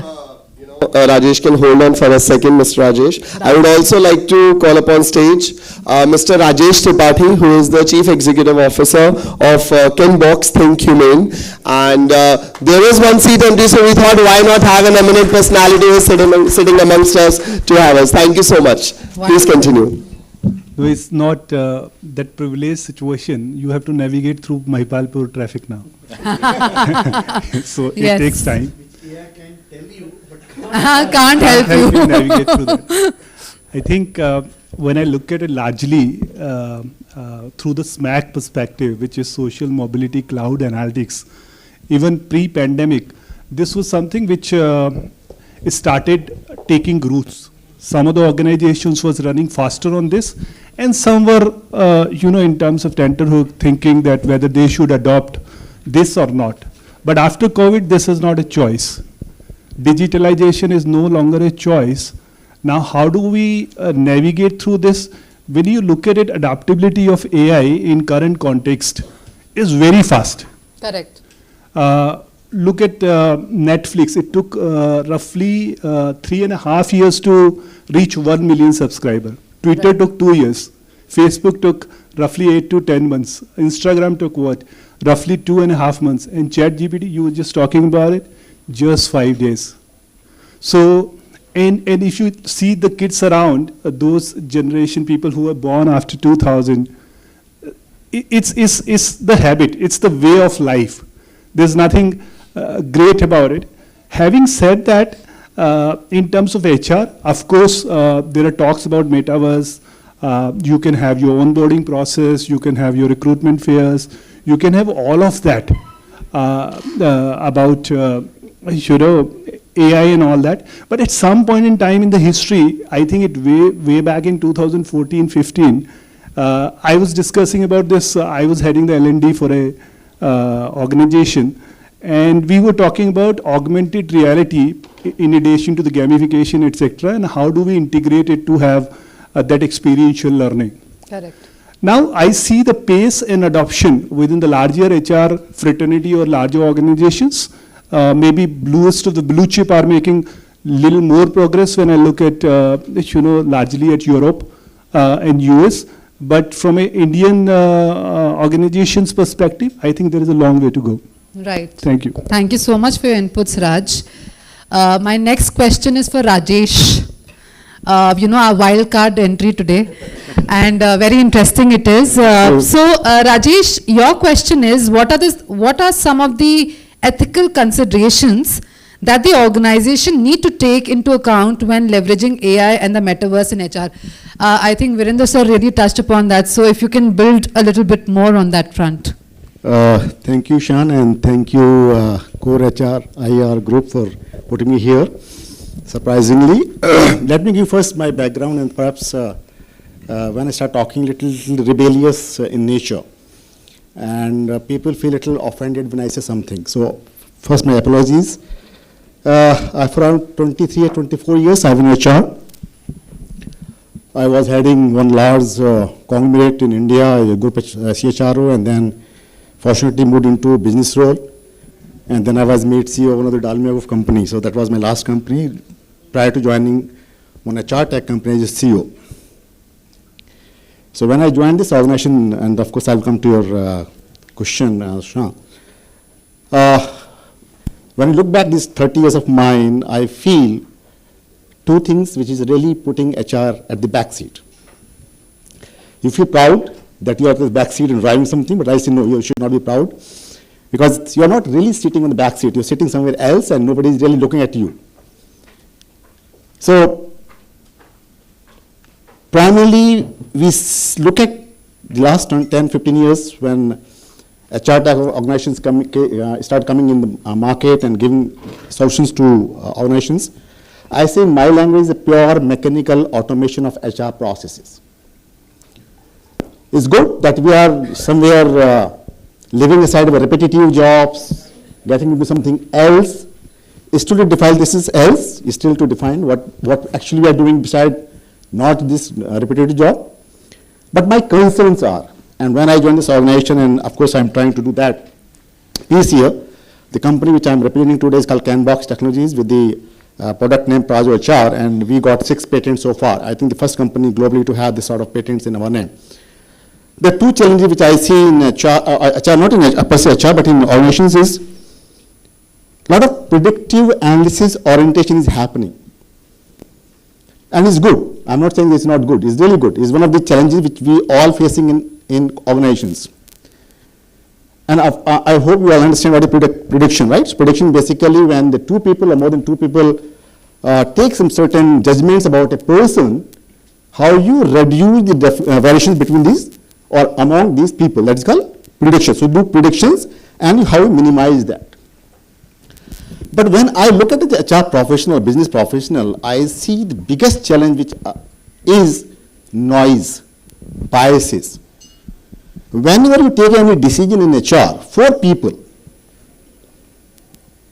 whether it is recruitment selection, starting with the CV screening to recruitment selection, succession planning, PMS, what not you do in HR is full of biases. And we are not able to add value over there. So when I stand as HR manager in front of my MD or chairman, I said this person needs to be promoted and say, who are you? Do you understand what he's doing? Because you are not functional manager. So you are not getting the, what you call the importance of being a functional manager, because he says that I am with this person for last 10 years, 15 years, 20 years, I am watching day in and day out, not you as a HR manager, because you're sitting in what you call air-conditioned room. And that person who is taking a call for the people, I know is biased. I say a simple example to say, you ask most of the people, functional managers, why you say he should be promoted? He say hard-working. It's still to understand what is hard-working. I don't understand the competence of hard-working so far, 30 years in corporate. He is intelligent. I don't know what his intelligence level is. I don't know who can really define what intelligence level is. काम बहुत करता है, sincere बहुत है. Do we need these competencies to promote someone to next level? If that is the level of our functional managers' decision making, then we should not be cribbing about why the organizations fail. Because these biases, and of course it is not that I want to do it, it is happening because of I'm a human being. My upbringing, my environment, my genes, my whatnot you call, and unfortunately I am from neuroscience background, so I understand the neuroscience a little bit here. I studied HR, I studied psychology, so I studied a little bit of this. How to reduce it, man? So AI, what we are doing today is good, that repetitive jobs are going away from HR. What is left with you HR people, we need to understand. We should not be taking pride in saying, again little offensive, so I'm holding what word I should be using. Rating करनी है, normal distribution curve करना है, without एक और word चल रहा है आजकल, I think quite common, I think some of my colleagues sitting here in HR will say, cultural fitment. I don't know what is cultural fitment. Science says, pure neuroscience says, pure genetics says, the most creative people are when the population is heterogeneous. We are making my population homogeneous, and then we are saying, creativity नहीं इन लोगों के बीच में. With AI. I think the time is there, and of course I'm trying my bit in my organizations here, how to take care of these things. I think, I don't know whether I could really answer you well, but biases need to be somewhere minimized, if not reduced. That is one point. Second point is, whenever I used to sit in board meetings, and I'm sharing my experience, my chairman used to say, he'll talk to all the people, so he'll talk to sales manager first, then the finance manager, supply chain, the last he'll say, आप भी कुछ करते हो क्या? All my colleagues sit here in HR. Can I change my HR strategy on daily basis, every year basis? I can't. Can I change my cultural aspects every year? I can't. Who is going to tell this to my chairman? Hey, I'm an HR manager. I need at least 4 to 5 years to build my culture. And you want me to change my strategy on daily basis. So what I'll say, sir, 50 recruitment कर दिए हैं, 50 लोगों की मैंने training करवा दी है, on an average by ARPU is this, all this, and he said, I'm not interested in that because that is not giving me profitability or revenue. So I fail every time because I am not able to give numbers to him. And he's a businessman, nothing wrong with him. He's looking for numbers. I think, right time for HR people, including me. AI is here, technology is here. Let's try to conceptualize how to drive numbers and be part of those primary functional managers' slot. That's what I can say, ma'am. Thank you. Thank you so much, Rajesh. Great insights, I think, and I really like the aspect where you touched upon biases, which we humans are so naturally inclined towards. So my next question is for Veer. Veer, how can organization ensure that AI and metaverse are used in HR in a way to promote diversity, equity, and inclusion? I think it's a overshoot of what Rajesh was speaking, but how do we use AI and metaverse in that space? So yes, as Rajesh sir has told that, biases, and sometimes, the human has unconscious bias. It is not like, I want to be biased, but it is the unconsciously I am doing it. So in this process, actually AI help a lot. For example, when we are talking about screening of resumes, when we are talking about screening of profiles. So if we are using AI, so at least that biases can be reduced. So it will be purely based on the skill sets that I am looking for. For example, I am a human and I don't know, means unconsciously I am not selecting female candidate. So that could be the unconscious bias. I am not doing it by choice. But at the same time, when we will be using the AI, this can be reduced. So great input. Yeah. So this way, AI can definitely help. AI can help in, many times we give some sign in company which is something, we don't, even bother that, this what other, side of people, different kind of, diversified people working in the organizations, how they are feeling.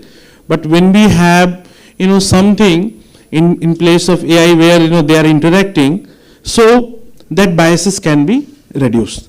So this way, AI can be a very great tool to improve diversity and inclusion in the organization if it is used in right way. Great. With human touch. Great. And what about metaverse? Definitely, metaverse is something, it is very initial stage, so very difficult to say in terms of diversity. But, we are trying to use. So, for example, we are a automotive company and there is a big challenge every time we face that when we launch a new model. So, training to the dealer person is one of the challenging job that we have. So, we are trying to develop a metaverse kind of, setup where the people of dealer person can learn about the new models, how to service, how to do the service of the new models that we are trying to do. In the similar lines that you have mentioned about the how to say it? Virtual tour of the company that we have developed. So it is in the initial stage, but in terms of maybe if I think about the diversity, maybe the way the tone that we are using, and that can be controlled in metaverse. So maybe the final the experience that the individual is having would be better.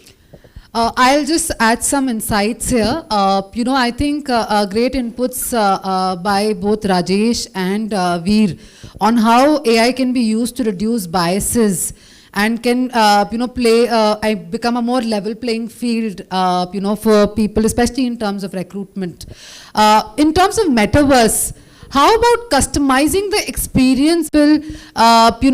Supposing if there is a learning module and there's a regional language that a person is more accustomed to, or maybe even the colors and the feel of the entire metaverse space, can we look at customizing it based on the person's preferences or the data, historical data available about that person? Yes.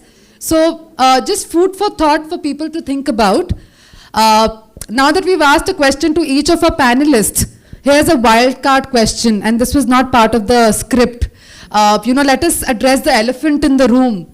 Can AI, or rather, especially in today's context, is ChatGPT, will they take away the jobs? The HR as people really need to address that. So what are your thoughts? It's open for anybody.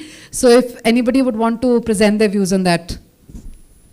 So it's a pure myth. When I started my career way back in 2006, I was part of HR operations team. Right. and then we went on SAP HCM implementation, and that time organization also evolved, and we are having all the process automated. Despite of that, we were more than 150 people in HR. When I joined, everything was manual. We just have 30 people. So technology helps organizations and management and the employee and HR also in structuring the process, in productive analysis, in data analysis, and what else we can do for our employees. So even if after that we are having the employee self-service, mobile self-service for managers, still I am having that companies are expanding and HR is doing more, engaging activities, more, the people are doing on the transformations area. I was with the hospitality company, ITC Hotels. So that company, infused more in the people transformation, cultural well-being. We created foodometer, moodometer with the technology. And every HR manager of hotels were busy in so many, other engagement activities. They were discussing what is my average food revenue, daily basis. What is my average room revenue? Every HR people were discussing about that.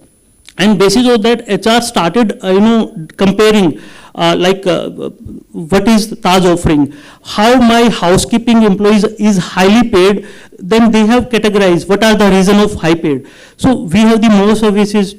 So these kind of the analysis we can do with the more technology, and we will have more jobs for these areas. I agree with you, Praveen. I think AI and tools like ChatGPT can be very good virtual assistant to you. Yes. So you can actually help to, you should leverage them to carry out more analysis, more understanding. Your time where you would have spent on those Excel sheets and other analytical tools can be saved with helps of such AI tools, in my view. Veer, you also want to add something? Yeah.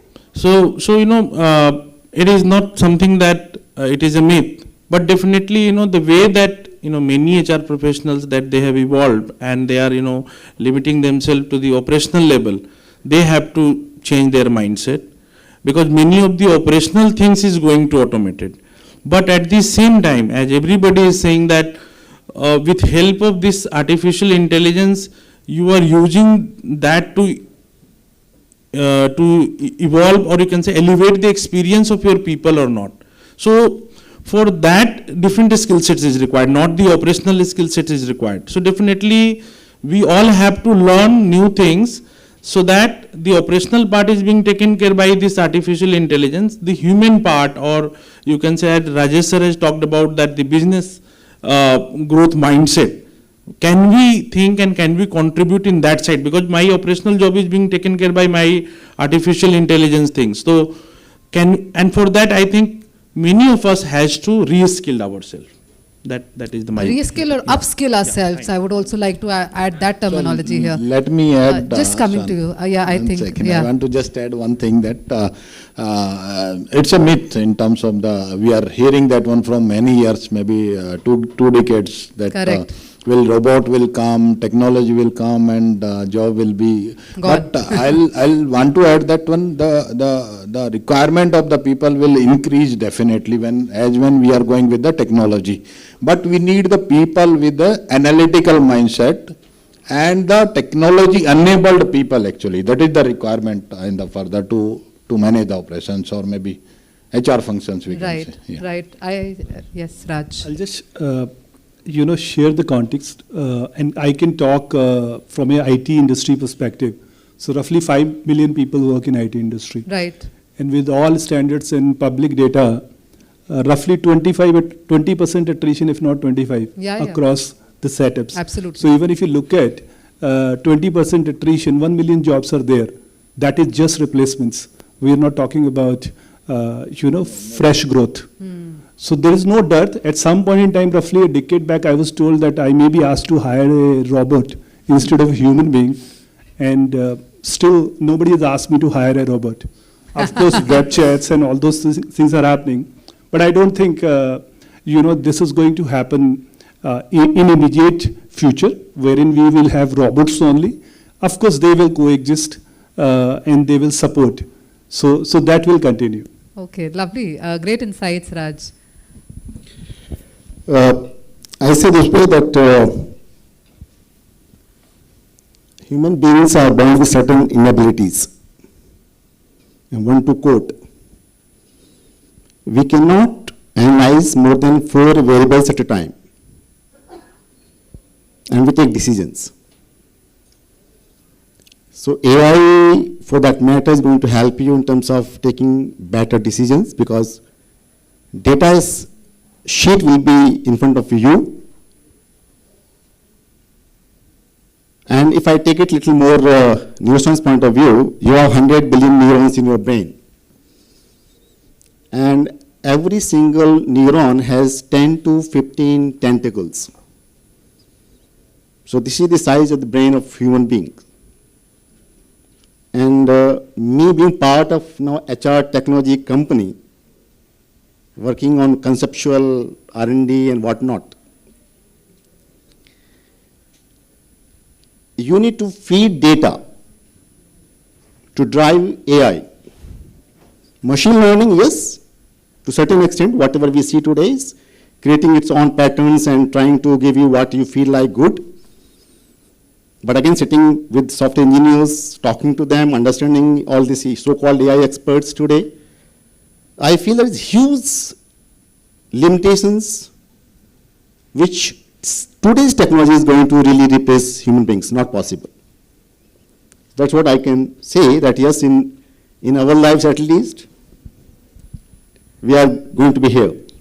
But sir, I would again, since Rajesh mentioned that I always try to bring about the contradictory view, but I read a recent report which said that IBM is the first company to owe up that AI has actually helped them replace 7,500 jobs. Yeah, so any insights on that? Good. Yes. They did not get upskilled to the requirement of the... True. Now, I'm coming to some with one solution. New skills, Correct. Upgrade and upskill every skill. Right. Ranji, just let me share that which we have developed a product called Auto Training Need Identification. This is a product which we have developed and just rolling out in the market. So when I look back my 30 years, 23 years in HR and then in business roles, so whenever you go for any training need identification, you go to a manager, the concerned employee and say, sir, please, isko batao kya karna hai iska. And he says he's not of course HR, he's not a psychologist, he's not a neuroscience guy, he's a pure mechanical engineer, whatever engineers he is, or maybe chartered accountant, and you're asking these questions to him that, so tell me what all weaknesses you see in the person so that he can learn further. What he'll say? He will say, whatever he is listening to you and reading Times of India on daily basis, your competencies hai. And I ask this question, there is one very common word called collaborative competency. I don't know how many of us know you need 16 competencies to be collaborative.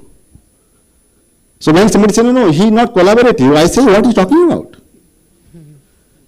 So, there, the huge gap between what we see on the face, what actually should be, there AI may help you a lot, because now things will be little in front of you to at least see and read and apply your mind. Coming to replacement, at least to my knowledge, whatever I see, whatever I studied in genetics and neuroscience and then in psychology and then now in HR tech, 100 billion neurons, 10 to 15 tentacles, mind-boggling. What Vandasari said rightly that yes, skills need to be really updated on daily basis. When I was an HR manager, I was put into business role, I was made business head of an FMCG company. I was heading chemical, textile, whatnot, to FMCG CEO. I was really struggling. What all elements I need to look at when I have to read the balance sheet. I'm a pure HR manager. Now when I got into this IT company, pure IT company, when everybody is software engineer, they're talking about coding, shorting. I don't know what is coding they're talking about. And I had to really go and read books. So I had to skill. Otherwise my software engineer will say, Kisne bana diya isko CEO? So ultimately I had to go to books. I had to upskill myself. So that's what I say. Great answer, Rajesh. And I've been told to stick to the script because it's less of time here. So I'll go back to my script. So my next question is for Dr. Ashok.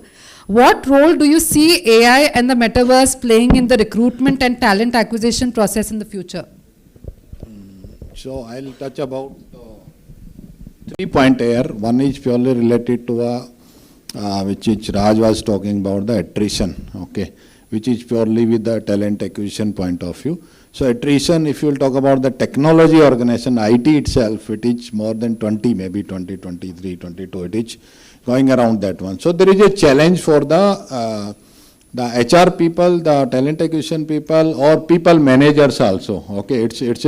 Still it's not a complete automated process, okay. Like one person is put a resignations, then people manager need to raise a request, it's reached to TA people, and then they will start finding internal or external people. It's a still, we can say, hybrid kind of thing, manual plus automated process.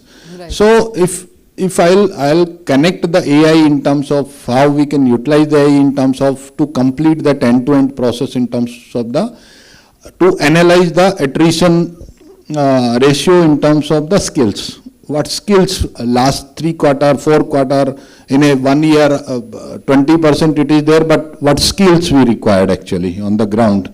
What is open positions are there? 20% are open positions with skill. Still it's on a request basis, it's going on. Data is there, dashboard is there, but how we can utilize that one. So AI can enable the HR people and people managers also to automate those processes to make it faster to refill the attrition. That one thing I'll touch about. Another one, we can say the AI we can utilize in the future towards the diversity and the inclusion point of view. Still that there is a human touch and people, I seen that one in my experience that I don't want female candidate, I don't want male candidate, like that one. That is still happening, so that can be automated basis on the skills.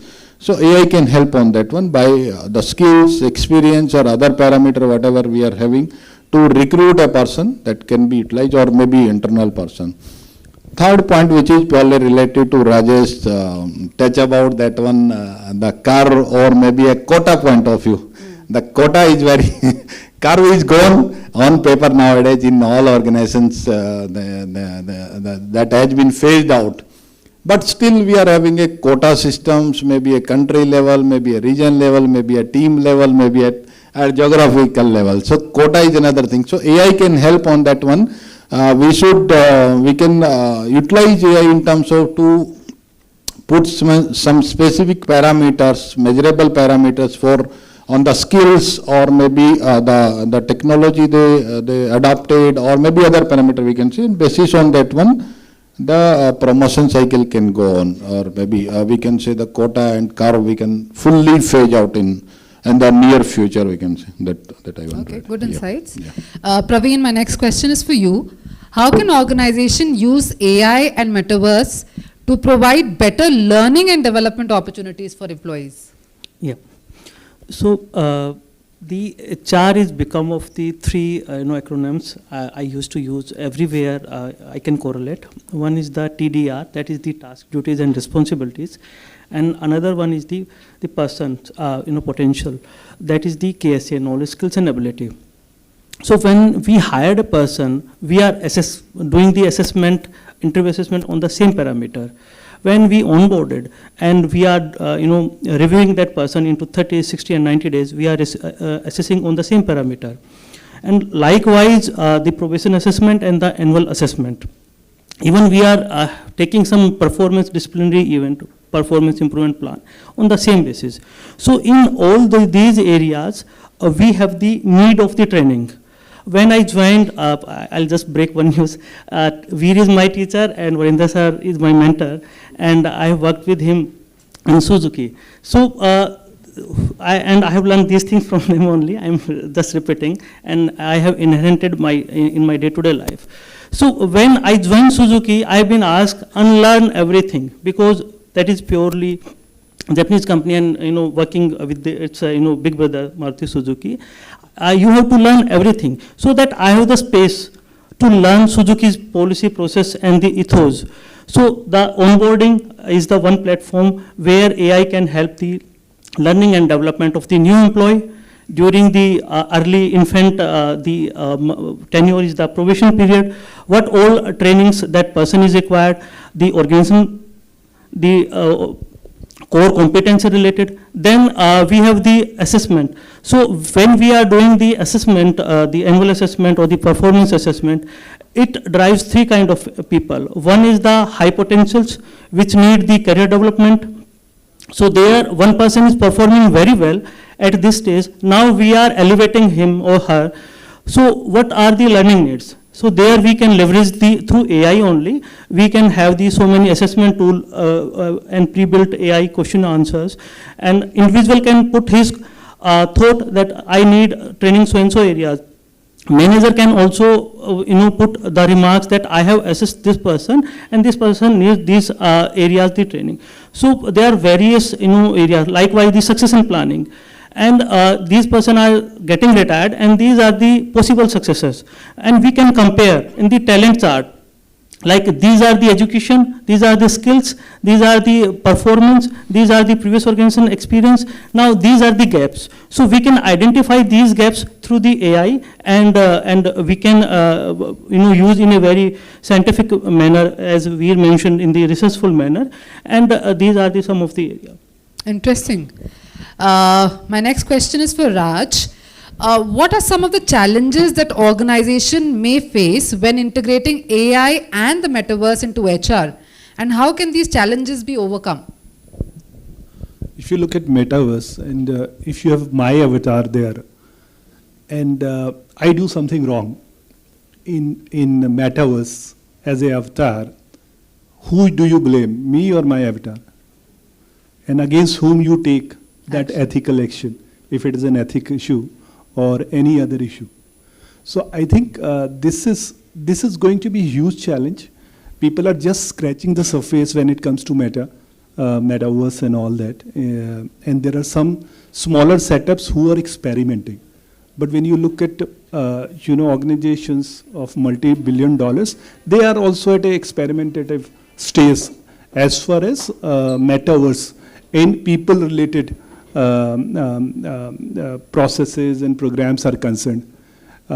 So I see a huge challenge in this because let's say I've heard about it, like now they are putting in clothes also there, so you can buy commercializing this from a meta perspective. Correct. You can have a suit there, you can have this. Now, do you want your avatars to look like same, or do you want to have a difference? And let's say if I steal somebody's coat, then how do you arrive at those policies, frameworks? So you will need to differentiate, what kind of policies do you have for your staff who is working, operating from your offices? What are the policies and differentiation for the staff who is operating out of metaverse? So these are the challenges that I think CHROs and other leadership groups will need to debate about, but this is still at a very nascent stage in my view. AI and both metaverse adoption in a large scale. Manufacturing, you see, you go to any high-end car, everything happens automatically. Correct. Right? Customer services experiences, if you see, it has already been integrated. All AI is there. Correct. You don't need, majority of the organization, they use now voice processes and all that. So it's easy. ChatGPT is disrupting the life at this point in time. So this is happening, but metaverse is a big shot, nascent stage at this point in time, and we will seriously grapple because, like you were touching upon about some of the idiocies, I would use the word when you said people say hardworking, people say this, that.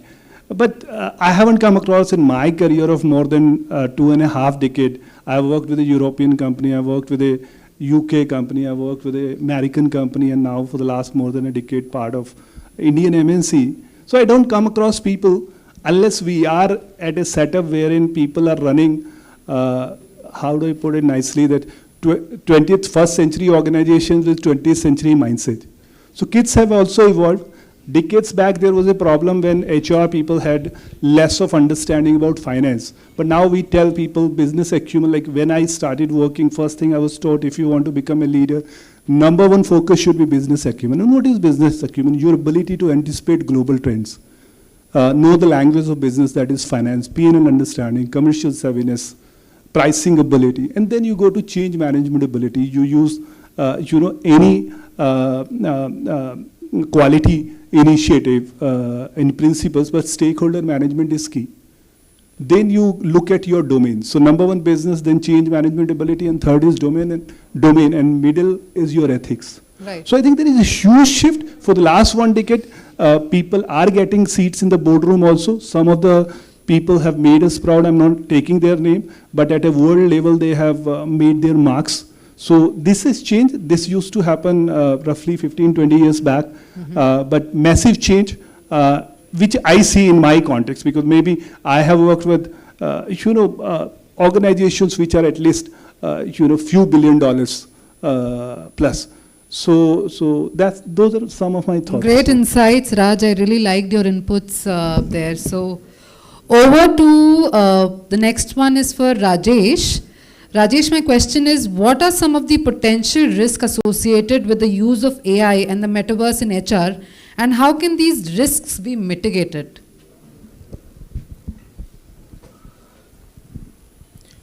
I say one thing which HR is known for is human touch. I think with the AI, that human touch we may miss. That is what I feel like. But the way things are happening, whatever knowledge I'm having as of now, different companies which is coming into this space and trying to give people-oriented solutions, they're trying to bring in some certain aspect of what you call emotional piece of human beings coming into technology. So I hope that in coming days, that human touch, what we are missing as of now, slowly because of early adoption of technology, that may somewhere be minimized in coming days. I hope so. Coming to organizations, I say, yes, it is good that we need to go for all this technology, and there is no second thought on that. But the clarity in terms of the functional responsibility that's the region of creating a function, that need to be somewhere underlined, and that should not be asked to be removed. Because it all comes from, of course, we are into business. We want to run businesses like to run more and more profit and more revenue. That pressure is there on everyone in organizations. But yes, if you ask me that, no, you being a HR manager, but still you need to be what you call inhuman, whereas I need to, because I need to save my skin. So somewhere that should be, if we can really somewhere reduce, I think that may help organizations and human beings equally. Interesting. And my last question is for Veer. How can organizations strike the right balance between leveraging AI and the metaverse in HR while still maintaining a human touch? So again, offshoot of what Rajesh just mentioned, if you can touch more deeper into that. Sure. So, AI and metaverse has limitation. So we have to define that, where we want to use this. So, for example, self-service is one thing that we do in HR. So yes, for that purpose, if we are using the AI and metaverse, that is okay. But when it's require human touch, so we have to create a balance that where the automation is required and where the personal touch is required. So for example, when we're talking about giving feedback, so maybe I'm not sure that today AI is enabled for that or not, but when you are giving a feedback, so giving a constructive feedback is very, very important. So that can be done by a human. That can be done right now by the human better. So we have to make a balance between to use where we are using the AI and metaverse and where we are using the human. Second thing that is also important to give the training to the HR people, how to use and leverage the the technology of AI. For example, Rajesh sir has mentioned about that human has a limitation to have 4 variables at a time can process. So can we use the AI to enhance the experience of our employees? So can we put more variables and get some insight out of it so that we can change the policy, we can improve the working experience of our employees? So that kind of balance need to be created. It is not like, that just, some organization is using the AI, so I should use. That should not be the case. You should see that, what level of people working with your organization and what kind of automation you wanted to do to improve the experience employee, not to replace the human. So that way you can create a balance. Great input, Veer. And with that, we conclude our panel discussions. My conclusive statement on this panel discussion would be that AI can be leveraged to enhance the human resource function, okay, especially in terms of analytics, in terms of analyzing historical data, and perhaps be our virtual assistant. Metaverse can enhance the employee engagement and experience, okay, but there is a line of caution that all of us should keep in mind, that it should not be at a compromise of ethical practices, not at a compromise of personal data, and other important things that we as HR have to keep in mind. So with that, we are now open to questions if you have any. I saw some hands going up in between. I'm sorry I couldn't take it at that time. Yes, please. Hello. Hi. Namaskar, Sat Sri Akal to first of all, and then after a good evening. Yes, Sat Sri Akal, Namaskar. Sorry, good afternoon. Good afternoon. Well, it was very good topic, and just last week ago, I was to a panel, can say, a member for this particular subject. And abhi, sorry to say, not for anyone, but abhi session में last में Rajesh sir ने जो कुछ human touch and emotions का किया है, thank you. And Verma sir ने already अपने starting speech में ही बोला था. At what percentage this AI can replace? One thing. Second, is it impactable or effective all the industries, or it is can say industry to industry wise? Reason being, I am from the construction industry, and being with manufacturing, IT and all those things where automated systems can be done, but for the construction industry it is not there, where we have labor workers or the blue collar people executing the jobs of the metros, tunnels and highways. वहाँ पे शायद AI का A भी नहीं आएगा, I think so. No, sir, I would beg to differ there. Are you done with your questions? Okay. And means there is क्या मतलब उसकी क्या dependency है particularly as an industry to industry wise? That's it.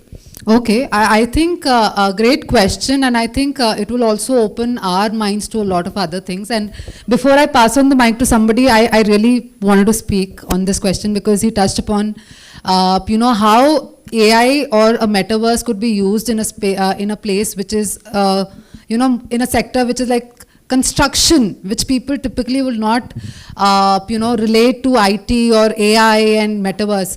But so think about it in this particular way, that, I was just recently reading about this. How about in construction, there is a certain amount of strength that a building needs, there's a certain amount of, calculation that goes in terms of what kind of material you put in. How about simulating it on the IT software first before we really put it in the physical existence? How about building it in a virtual space first and testing it, doing all those stress testing and other kind of testing in that virtual space first before we put it in the physical form? Won't it save a lot of time and efforts for you? Now I'm putting that counter question to you. I can say that or whatever it is, right? In that case, earlier it was a manual work, now it is into a software, right? You are right. But again, if there are 10 people, those 10 people are trained, engaged with those particular software only. Because it is on one side virtual and one side it is on a practical side. So that is how I am saying. Construction is bit different. तो आप ये कह रहे हैं कि basically people who work on those software terms, they're not really working on the physical part of it, right? Physically part also there, but on a virtual and this both. हाँ. आपको अगर कोई चीज की strengthen करनी है, जैसे building, road, metro, whatever it is, you are going to be shaken. अगर आप उस चीज को बात करते हैं जैसे earthquake susceptibility, ठीक है, तो वो चीज पहले मैनुअल थी, आज की डेट में अगर वो वर्चुअल है, but again for the physical tests are there. Correct. Correct. Physical tests are there, but आपको नहीं लगता कि you're able to save a lot of time because you're able to simulate that? I'll give you an example here again. Okay, now in terms of Infosys has been working with one of our clients which is into aerospace industry. I wouldn't take the name because it's a confidential matter. But we had to design the wings of the aircraft. Okay. Now, when we are designing the wings of the aircraft, there's a certain amount of fluid dynamics that goes in, aerodynamics that goes in and everything, right? Instead of putting it right there, like before we kind of build up different models, we had to come up with different kind of prototypes that we are proposing. So instead of building 10 prototypes in person, we tried to make that in virtual space first. And we tested in the virtual space and we pick up, say, shortlist five of the ones which we feel will be most effective after doing the virtual test and simulation test and everything, right? And then we kind of make those physical prototypes to bring it to the final conclusion, which is the one we're going to pick up. So it's basically up to you how you want to leverage that. And now I would also want to add other people to this conversation. I'll try to attempt the answer for this. So your question has the two part. One is the people efficiency, the capability enablement. Another one is the organization readiness. So And if third one is emotion. I think I'll come to that place. When I was with ITC Hotels, so we did a lot of research and study. So I have been confronted by one question, sir, मेरे butler हैं, वो कैसे use करेंगे? Sir, they don't have mobile phone. So we had done the testing by the various HR managers from the India. I took them on the Saturday, Sunday for a hill station, and there we found a person, he's the laborer, and he was using all the Facebook, mobile app, YouTube, everything. Then I took that. आप बोलते हो मेरा Buttler ये नहीं करेगा, लेकिन ये देखो ये कितना पढ़ा लिखा है. वो बोला सर मैं तो पढ़ा लिखा ही नहीं हूँ. उसने यूज किया. Second, I'll take my example of my recent organization, that is Suzuki Motor. The Gujarat plant is one of the automated plant at this moment. Another plant is upcoming in Kharkhuda, Sonipat. That will be the most robust. We have all the laborers. They are the just ITI diploma holders. But our Japanese management and our Maruti management is ensuring that within the 2 days of training, every employee of Suzuki should able to handle all the robot. They have to perform and put all the input, all the systems in the robots, in the computers. We have lot many parameters of handling the machines.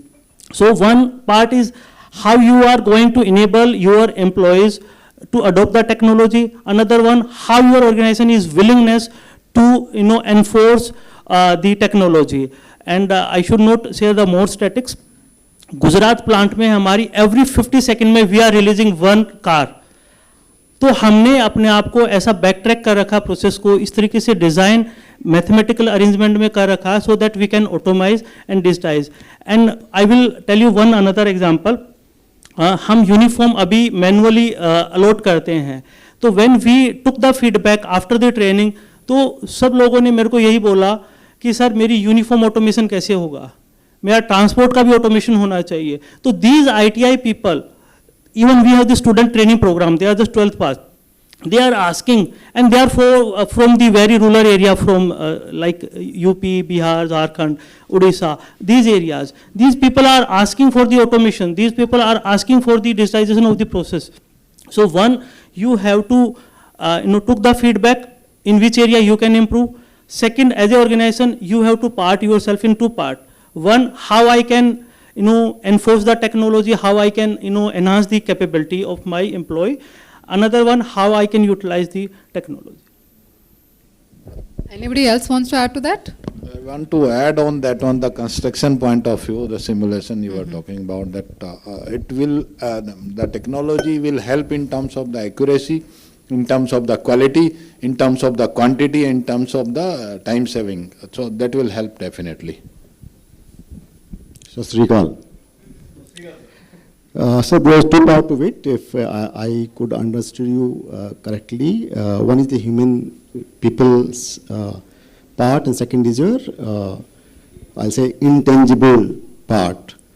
So I say AI or any technology for that matter is reducing your errors. That is one part which I think, any technology you talk, right? That's one part. Coming to the human part, I think is a huge challenge because, look at this way. Humans are having first emotions, then sentiments, then temperament, then the disease part. Okay? Now, emotions are triggered occasionally, randomly, situationally, and that you cannot control. Right now, I have certain occasional emotional outbursts. I'm just giving you. Sentiments have different duration there, which you can capture through today's AI, because I'm working on that. Now, temperament of a bigger thing, because that really rests for longer time, so it is very easy for anyone to say, कि यार ये गुस्सैल है, ये ऐसा है. So it becomes, now the challenge is when it comes to sentiments of the people, whether any industry, whether it is your wife or maid at home or whatever, capturing sentiments, it is happening. So all these tools, including which we are having, and now we have patent on that, or there's iEmotions, there's a company in US which is working on that. So sentiments part they're capturing well. But the question comes, these emotions triggering occasionally, randomly, unless you capture those points correctly, you cannot understand me. And today's AI, I don't know what is going to happen after 10 years or 15, 20 years. So now being in the construction or any industry for that matter, if you want to understand the sentiments in your organization, please go for automation of HR. You want to see the solution so emotional, you cannot, as of now to my knowledge. And one last thing I want to add here, sir, there's a great application of metaverse and AI even in training in terms of safety for blue-collar worker, because your particular industry will have more blue-collar worker. So for training aspect, especially for safety measures, I think using virtual and augmented reality, you can simulate a situation, a hazardous situation, and kind of train them how they have to handle that particular situation. So I don't think you would want to have that situation in the real world and then train them there. So I think simulation and virtual reality have a great application there. Just food for thought. Okay? Yeah. Practical experiences which way beyond the. So it is supposed to complement it, sir. AR and VR and AI is never supposed to replace the practical experiences. It's supposed to complement it. Yeah. Please. Aggressions or whatever it is there, I can't give you. I think in the future too. Sorry to say, there is one. अगर थोड़ा सा time है. So actually मेरे मतलब father-in-law अपना passed away हो गए थे. It is way back I think 20 years ago. So घर में कथा होती है, ठीक है? So the priest has come and he just means giving his thought. So he said कि एक machine है in which you put water, sugar, fruits and everything. And it's naturally the blood has been manufactured होता है. कहते आज इस time पे बैठा हूँ, मुझे नहीं पता 100 साल के बाद शायद कोई ऐसी मशीन नहीं बनेगी जो नेचुरली ब्लड बना सके, जिसमें आप आटा चावल दाल डाल दो. तो I think AI is related to that for me. Whatever the emotions are there, it will remain emotions, and AI, whatever after 100 years, it will not match the emotions of a human being. That's it. I have great thoughts. My question is that we have been talking about the organized sector, HR, AI, metaverse, and its application with reference to HR policies. I would like to know, so the audience in particular, something about unorganized sector.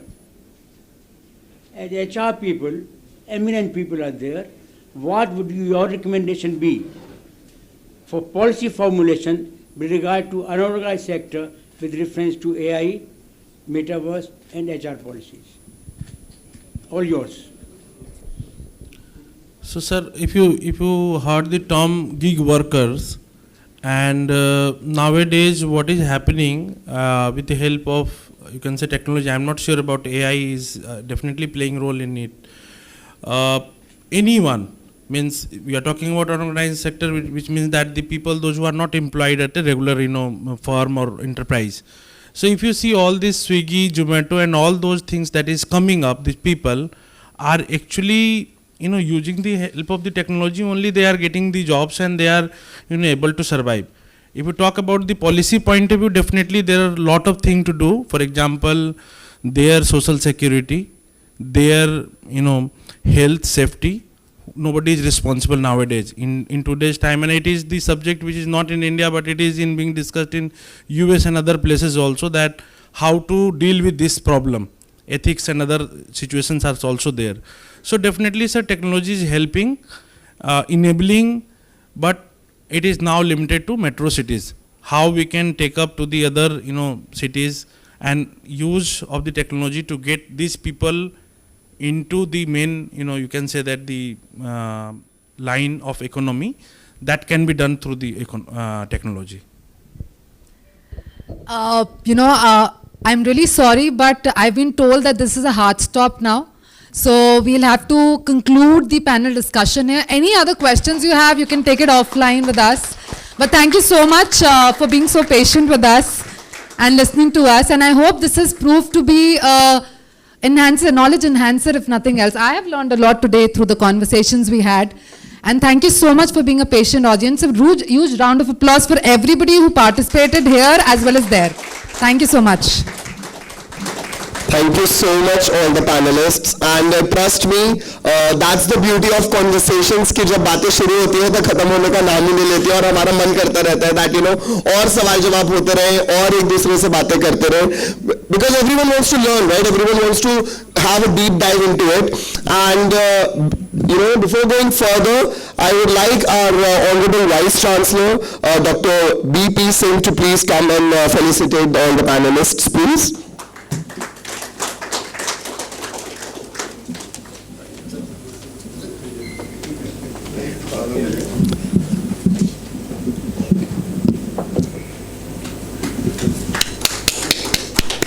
Acknowledgement is that कि जो जितनी ज़्यादा दी जाए उतनी कम है, and specifically for all those beautiful ideas and those conversations which the panelists have had. Thank you so much.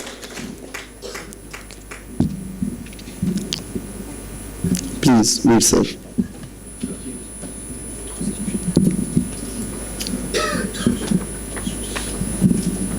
जितना जितना contribution उनकी बातों ने आपके पर्सनालिटी में किया, उतनी अच्छी सी तालियां बजनी चाहिए.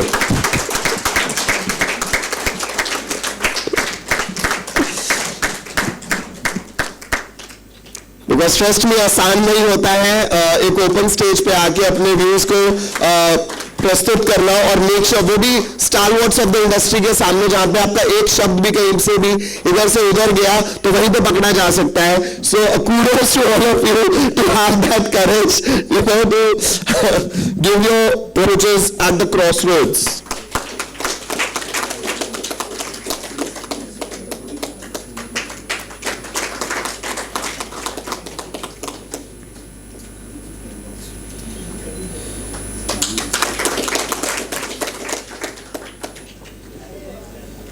Thank you so much. Sir, please.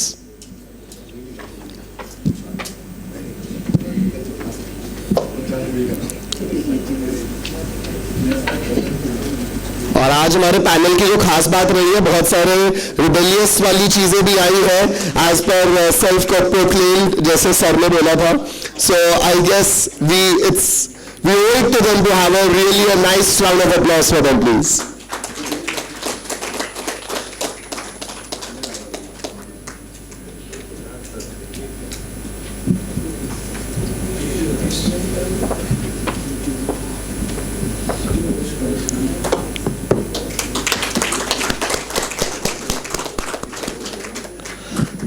Sir ने शाहरुख वाली एंट्री मारी थी लास्ट मोमेंट पे, तो शाहरुख को में से अगर हम अप्लॉज करते तो वैसे रैली है.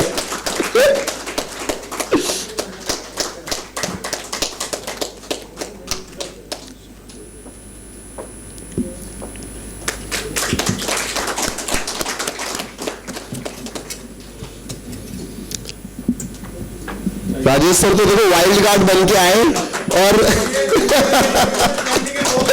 क्या बात है, क्या बात है. That's the value panelists have added, and it's a great response. Thank you so much.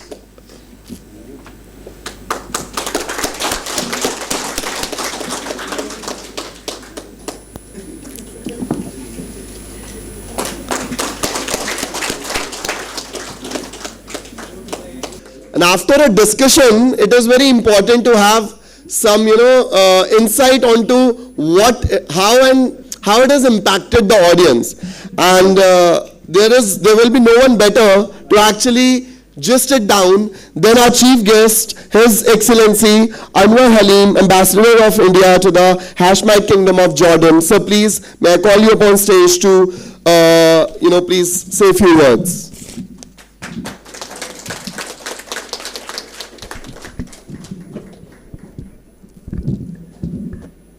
Thank you. Thank you so much to all of you. And I'll start with the Director General of Maharishi University, Mr. Vice Chancellor, very distinguished panelists, faculty members and deans, and most important, some of the students which I understand are also here. It was learning for me also to a certain extent, and one person, I would like to add his name, who is not here, is Mr. Ajay Singh. I think many of you know him. He is working with TCS, and he is the one who inspired me to be here today. You have already very vibrant and energetic anchor has already told you about my profile. And in my profile, academics, understanding people, interacting with them has been very, very important. And in that direction, I have also been conferred with professorship, which I don't use. And I am, you told about, just to update that, also Secretary to Government of India since last year. Now, it is not easy for me because today's meeting represents what I could say 3 sectors. One is HR experts from different companies. Second is the academicians, deans and faculty people of the university. And the third is students. And my message to all of you would be different. And therefore, someone has also recited beautiful poetry. So I would start, बात करनी हमें मुश्किल कभी ऐसी तो न थी, जैसी अब है तेरी महफिल कभी वैसी तो न थी.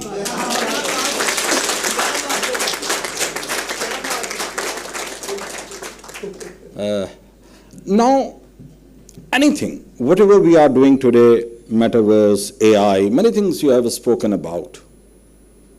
Our students, probably 20 years back, these were not even the subjects of your structure.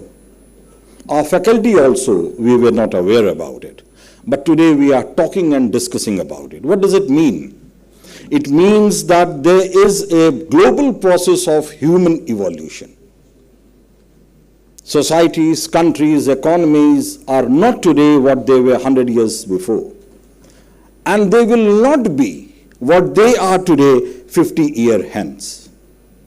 This is a continuous story of human evolution which is based on domination. Domination has been very structured manner, it has been said in industries and Industry 4.0. If you see the stages of Industry 1, 2, 3 and now 4.0, you realize only one thing, that the human part, what our Sardarji friend was saying, is becoming, insisting on, is becoming lesser and lesser. More and more the machine, the automation, the ideas are becoming more important. Because this knowledge and the companies, they represent profit motive. Wherever is my profit, I'll work for that. And the organization, the people are trained by the organizations to work toward that. Because any organization beyond a point, it becomes oligarchy. Very few people decide the fate of all. Then in this area of domination, there are 9 technologies which we call the cutting edge technology. If you read the Industry 4.0, the paper was published, and I would request all of you to read it, because that is your future, their future, my future. For me, the future is how to see a long-term stability, strength, upgradation of my country.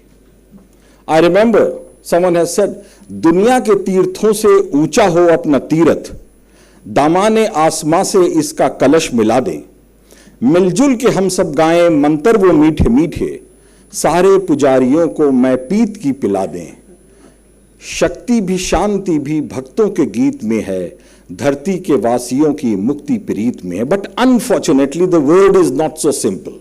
The word is cruel. If everyone has to be successful at the cost of others. In Industry 4.0, soon after that, a vision document came from Xi Jinping as a leader, whatever the adversarial conditions, but as a leader remarkable. He has written a book, and I would request all of you to read that book also.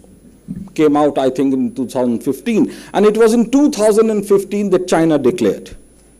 Because this aspect will show you very clearly the future, where we all are going to enter.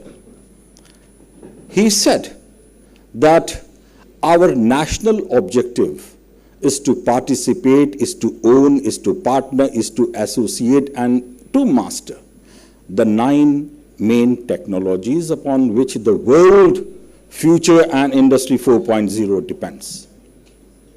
And the reaction was in America. They said, oh my God, we have made this country to supply us cheap consumer non-durable goods. And now they want to master what belongs to me. And from there the war of domination started. The total global GDP today is about $106 or $7 trillion. At the peak of Mughal Empire, we were contributing 28% of global GDP. When the Britishers left, we were contributing 2% of the global GDP. Today, with our GDP of about 3.2 trillion, in the global GDP of 110, we are still not even 3%.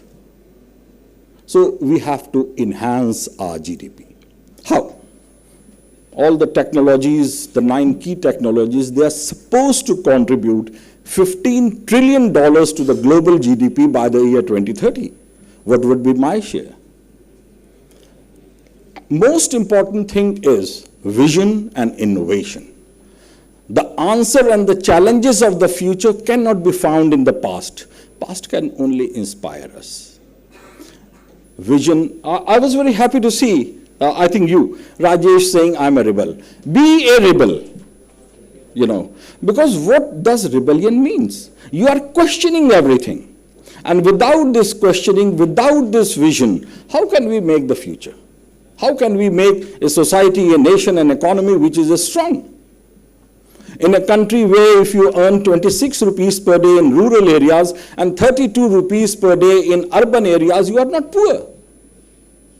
I think we have still benchmarks need to be upgraded. That can only be done if the students who are there, they understand this. When I was in sometime Harvard also, and then I was in Berkeley also. Berkeley is the center of technology. I was amazed so systematically they work. Unfortunately, our industries do not work in that manner. In our industries, the R&D, the innovation part is either franchised or not much. These things are not going to take us long because the coming world is highly, highly competitive. You can see how some of the most established global multinationals have dissipated. Even in India, the blue chips which were there 40 years back, hardly 15% of those blue chips are still existing today, rest have vanished.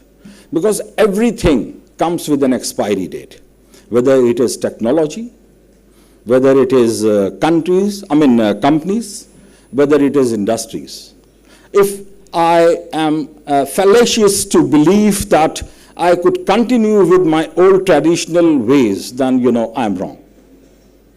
To develop, to grow, to have vision, to have innovation, to have questioning, to have curiosity, I have to be honest and I have to be realistic. Are these words, metaverse, AI, whatever, have we coined them? And what are we talking? How to adjust ourselves into that? So where is our leadership role? We have to develop that leadership role. I'll just give you an example for your understanding. Let us see the computer industry. Currently, it is about $14 trillion, out of which 65% is hardware. We are not there. The remaining 35% is software. Out of that 35% software, 70% is branded software. 30% is customized software. And there we have a share of 26%. So we need to improve, we need to learn a lot. And I'm very thankful I have read the profile of this university, Maharishi. You are doing a wonderful job by inculcating technology, IT, many things among the younger generations. These are definitely the future of our age, our time. I'm also very thankful. I would love to listen to the faculty also. And this is something, wherever I have been, to be with the students, to be with them, especially in the university, is something which I always relish and cherish and admire. They are perhaps the mind, fresh mind, uncolored. How to let a mind be uncolored is, I think, the biggest education you could have. Don't believe on anything. If you really want to learn the truth, read, and your questioning should be to your books. Your questioning should be to your ideas. The world is divided into two, status quoist forces and dynamic forces. Status quoist forces are usually conformist. I don't have much use for them. I am waiting for, non-conformist, dynamic forces. All of you could be that. All of you could be that. I would give an example, something very personal, how the West works. My nephew, he was from IIT Kanpur Computers. After his BTech, he went to US. Someone was watching him.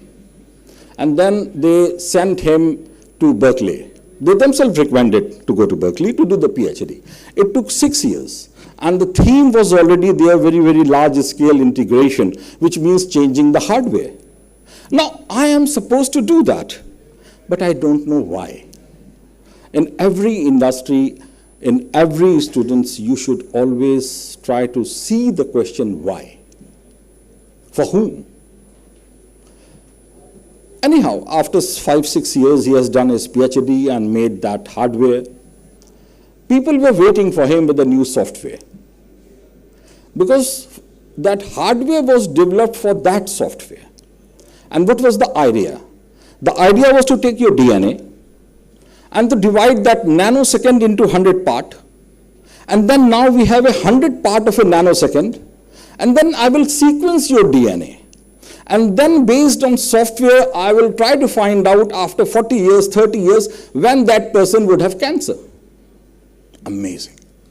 But the manner in which the education, students, professors, faculty and industry, it's all correlated. This is amazing. This is amazing. And I hope someday our industry would be also in a position to do like that. And therefore, I would urge all the companies here to be in coordination more and more with the students. You tell them what is the market need, and the universities would adjust those market needs in their curriculum, in their syllabus, in their students' minds also. And therefore, probably we could have much more productive output, and it has to be integrated. I mean, your question about reality, I think, building business or something. First of all, I must congratulate you for your spirit that you could not be easily satisfied. But AI is much more than that. How AI works, I'll tell you. Because in defense also, I have worked on security, and strategy was one of my main theme. You just let me know when I have to stop. Okay? So, main theme. If I know my enemy, these are the bases. And I know the equipment, you are flying these equipment. I will capitalize on all the data available, collect them, collate them. And then I know if you start at this time, how long it will take to go to airborne, then to come to me and attack me. And I found out the time is 30 minutes, which means that if I place on the space certain CMP, magnetic pulse weaponry, which is already developed, and the moment they will start, I will not give them 30 minutes. I will give them less than 1 minute. Everything is dead on the ground. You cannot fly your plane. Every communication is gone, finished. So this is the new type of warfare, what we are, we may or someone have to face. The 80s warfare has gone, what was in Iraq and here and there. Now new weaponry, new things are coming up. Because we are not different from the global, what is happening globally. We are a subset of that. If you see the expansion of China, they have been able to bring Saudi and Iran together. What does it mean? Their expertise is in logistics, infrastructure, and manufacturing, which means that they have now created an alternative route to South China. Things will go by road and by rail to Iran, Iraq, Syria, and Europe. On the other hand, it will come down to whole of the Arabian Peninsula, and another ring will go to Egypt. So what is there for me in commerce now? What would our companies do? You go and try to understand and see. In all these major developments, commercial development, because commerce is everything which is deciding the studies, the future, the student mind. And students, you should also have in your mind your superiority. A mind which should not be defeated by anything which may be imposed. I would suggest try to be out of the animal training. Try to be yourself. You are the most important person. And instead of thinking how to be employed, start working on how to give employment to others. This will change your status, this will change my country, and this will change everything. We need that. When I was in the US, there was some woman, and she was a Jew, and she told me, we don't work for employment. We work how to employ others. Without understanding the international finance and banking and all other system, how they work, our industries cannot sustain long. Because the profitability part, what you are thinking, you are actually racing with the banking and the financial arrangement, which would be fallacy. What is happening today is we are at a very critical moment of global development. Probably the world is redefining itself. So we need to think and to see where we would stand in future. If we don't do this, probably we will be doing injustice to ourselves. Because you must also understand, India as a nation, probably I compare only 3 countries to India: USA, China, and Russia. Russia, the economy is small, 2.5 trillion, but the military equipments, technology, and many things are far, far important. They call themselves like second assurance. So only these 3 countries. Rest, whether it is France or England or European countries, are not comparable to India. The potentials we have, the resources we have, and the biggest resource is you all, human beings. This is our biggest resource. And Maharishi University is doing a work toward that, so all kudos to you, and I deeply appreciate it. And then I have met the Vice Chancellor and the DG. Chancellor, unfortunately, is not here. I know Ajay also very well. Member of our academic also. Yes, yes. And the common thing among them is humbleness, humility, and the idea always to amend, to correct, and to learn more. I think it is this part which many of you have been saying as upgradation, upskilling. Remember that the companies who represent, they are working for the profit motive of their companies. You know? And your end as a student is not to contribute to the profit motive of others. Your idea should be how to make yourself more profitable. And to that extent, there is a clash between the interest of the two. You know, I would say that try to have that clash very organized manner, in very gentle manner. And I think in the heart of heart, everyone understands that. But again, all my deep appreciation to the students, to the faculty, and to the HR experts from so many. I was able to learn, and you must keep your rebellious streak alive. You know. And thank you so much. If there's anything you would like to ask me, you can ask me, and I would be very happy to answer. Please. Thank you so much. Your presence is amazing. So, you talked of GDP. Maharishi University talks of higher consciousness. So, higher consciousness and GDP. Question number one. How do we know that increasing GDP is aligned to the final destination, that is higher consciousness? Question number one. And something in reference to that, the average mental response today of the world of a human being is close to the first stage of depression. That means every passing day we are getting more and more depressed, and we are ordering a lot of things from Amazon and Flipkart. So, how to align GDP with higher consciousness? Thank you. A very good question. Very good question. See, we should not be hypocritical about ourselves. If I'm talking about higher consciousness and still I want a better car or a bigger house or a larger salary, then I think there's a mismatch between these two.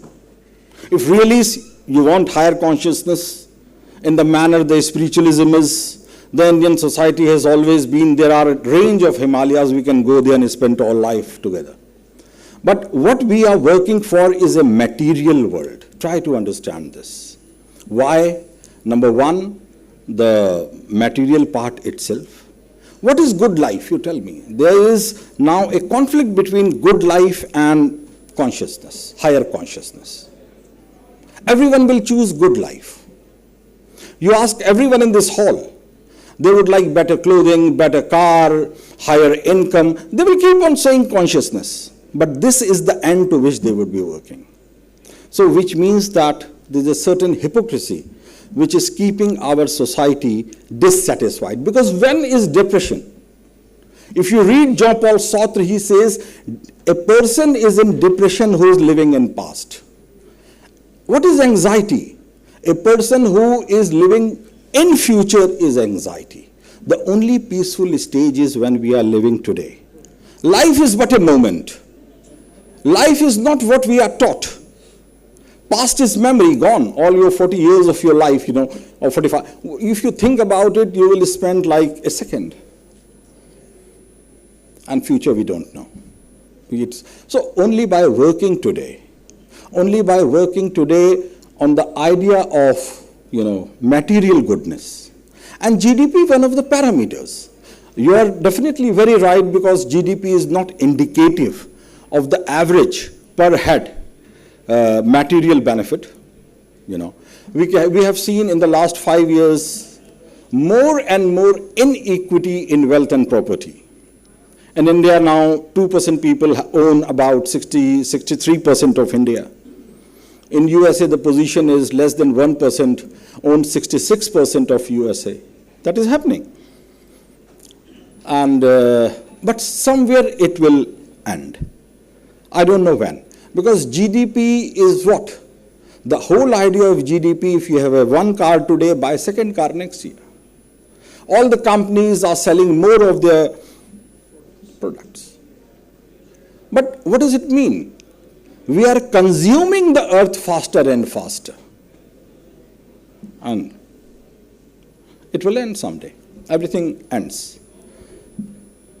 You know, someone has said, I don't know how you'll take it, कभी अफलाक पे देखी गई जर्दों की ताबानी. Sometimes we see the brilliant stars on the sky. कभी तारों को वासिफ खाक में मिलते हुए देखा. And then we see the same stars like dust, you know.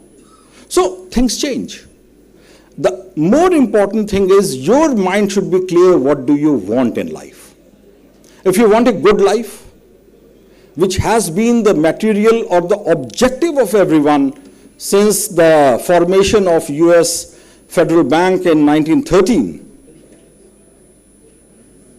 Definitely. Can I ask a question? Please. Can I have a mic? You can come forward.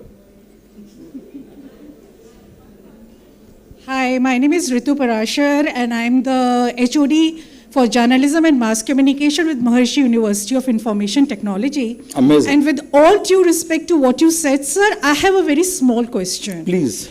The GDP of Bhutan is not very high, but the core focal point is happiness. You got my question? The question is same to what he has asked. First I'll come to media. Yeah. Thank you. My pleasure. Your question is similar to what he has said. We are not Bhutan. We are India, one of the great country and greatest civilization of all times. Bhutan is not. Again, the mind has to be very clear that I have to be like Bhutan, living in happiness. I have been there, you know, very good oranges, very peaceful, very serene. You can spend whole your life there. But that is the type of the life we are working for? Probably not. Happiness is definitely important. What is happiness? Happiness has already been said in Indian text, if you see in Gita, what we call Ichha Vihin Karma. That is happiness. We all should work. Do your best, but don't be aligned or don't be colored with the target. What does the media does? Media creates your mind. It colors you. It tells you what is good for you and not good for you, you know. So there's a contradiction. Try to follow what is already said in Gita and be happy. Be working for a material life, but try to always understand that happiness is not in the attainment of my... I mean, we all work. I may be not reaching my objective. But that doesn't mean I should be in depression. I should be happy that I have done whatever I could do to the best of my ability and knowledge. And try to see what made me fail. That is the improvement. That is what AI is doing. AI is tracking you, tracking all your actions, and based on your actions, deciding your intention, and then presenting you what you intend to. You go to your mobile phone. The moment you will search the site, next time more such sites will be coming. You are already been tracked, you know. So these are the new technologies which are doing. Sir, I have a question. Just building on to what you spoke and what ma'am spoke and what he spoke. I think the concept of putting consciousness and GDP as two contradictory views is a very Western concept. I think our Indian mythology, if you look at it, if you talk about our Indian universities like Nalandas and we talked about Gurukul system, there they were taught, even the kings and even the paupers were going to the same university. Anybody and everybody from the society used to go to the same university and they were treated in the same manner. Okay, and they were taught everything from meditation to आपका शास्त्र ज्ञान जो होता है आपका वो दिया जाता था, आपको एजुकेशन दी जाती थी, सब कुछ दिया जाता था. I think the dissatisfaction or so to say depression in my view comes out of the fact that when there is attachment to materialistic stuff, Okay, I think we should look at materialistic stuff as an outcome of our purpose, rather than seeing it as something that we want to achieve. Like you should be as comfortable eating in a dhaba as you should be comfortable in eating at a fine dine restaurant. Why should you be attached to the materialistic stuff? Ultimate outcome is खाना है ना. तो 2 रोटी और सब्जी और दाल और चावल ही तो खाने हैं. तो वो चाहे आप ढाबे से खाओ, ढाबे का खाना शायद ज़्यादा better होगा for all you know in terms of taste than a fine dine restaurant. The only difference that is changing is place. So in my view, I think the moment we attach ourselves to the materialistic aspect of it, that is where the dissatisfaction kind of comes in. I'm just putting in a rebellious view, just like Rajesh. I am perhaps from the same mindset. I mean, thanks, Ms. Watts. You have raised this something very important, and that now brings me to a different territory. You have used the word mythology. Now we are on a different length. You are trying to synchronize the things of Satyug with Kali Yuga. What is the definition of Kali Yuga? You know this? नहीं, आपको पता हो तो आप बिल्कुल बताएं, नहीं पता हो तो कहिए नहीं पता, फिर मैं बताता हूं. करेक्ट, हाँ, आपको नहीं पता है. जो आप बातें कह रही हैं ये सतयुग की थी. कलयुग के अंदर स्पेशल थिंग इज वर्ण संकर. What does it mean? He knows.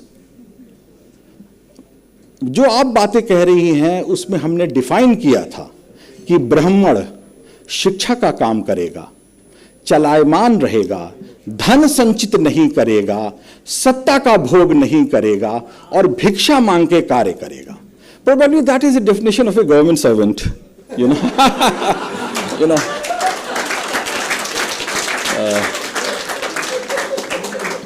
और कलयुग में हो गया वर्ण संकर. You are now living in Kalyug, जिसमें कि हर व्यक्ति का कार्य करने को तैयार है.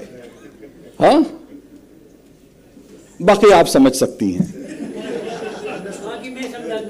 जरूर समझाइए.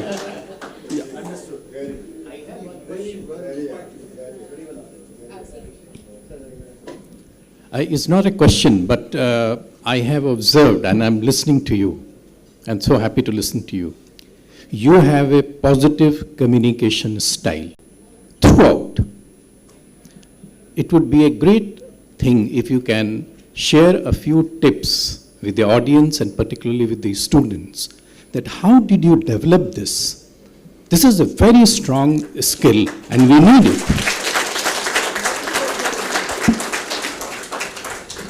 इसको समझाने की मैं कोशिश करूंगा आपको. आपने बड़ा पर्सनल सवाल पूछा है, but still I love students, I love university and I love everyone, because जिंदगी में सबसे बेहतरीन चीज जो हो सकती है वो पढ़े लिखे लोगों के साथ वक्त बिताना है.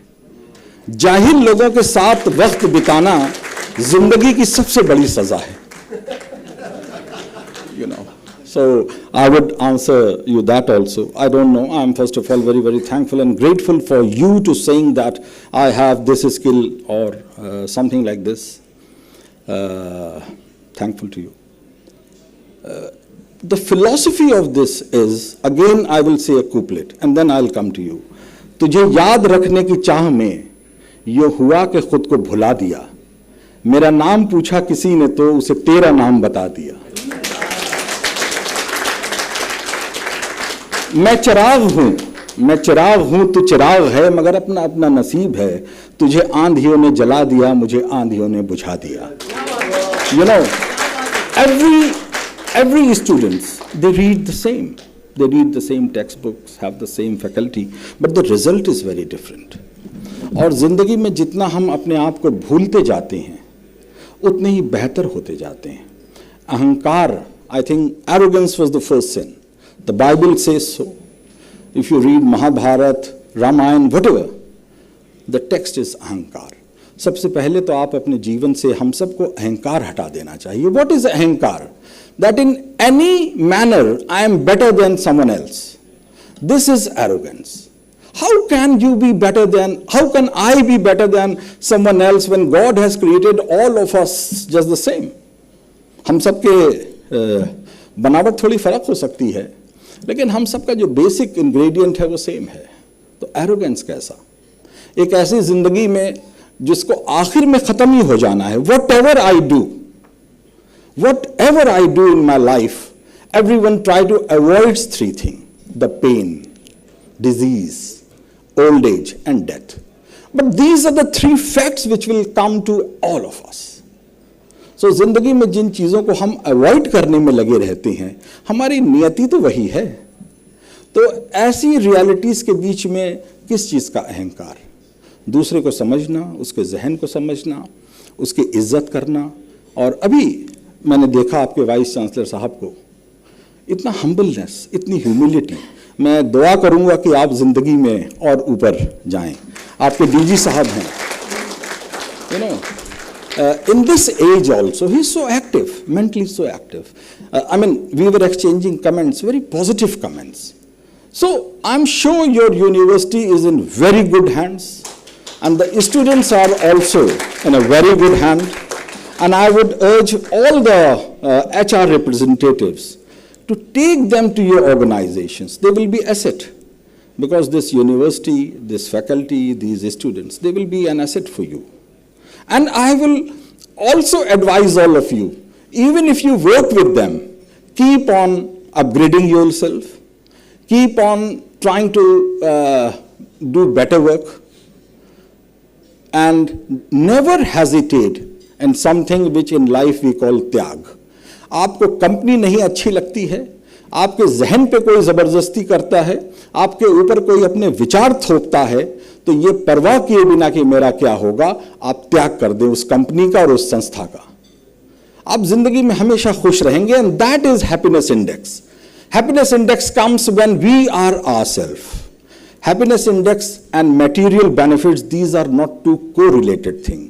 खाने की जरूरत, कपड़ों की जरूरत तो उन ऋषियों को भी पड़ती थी जो कहते थे कि हम हैप्पीनेस इंडेक्स में रह रहे हैं. वो भी तो नाराज हो जाते थे जब राजा नहीं आता था. सरयू पारी ब्राह्मण कहां से बने?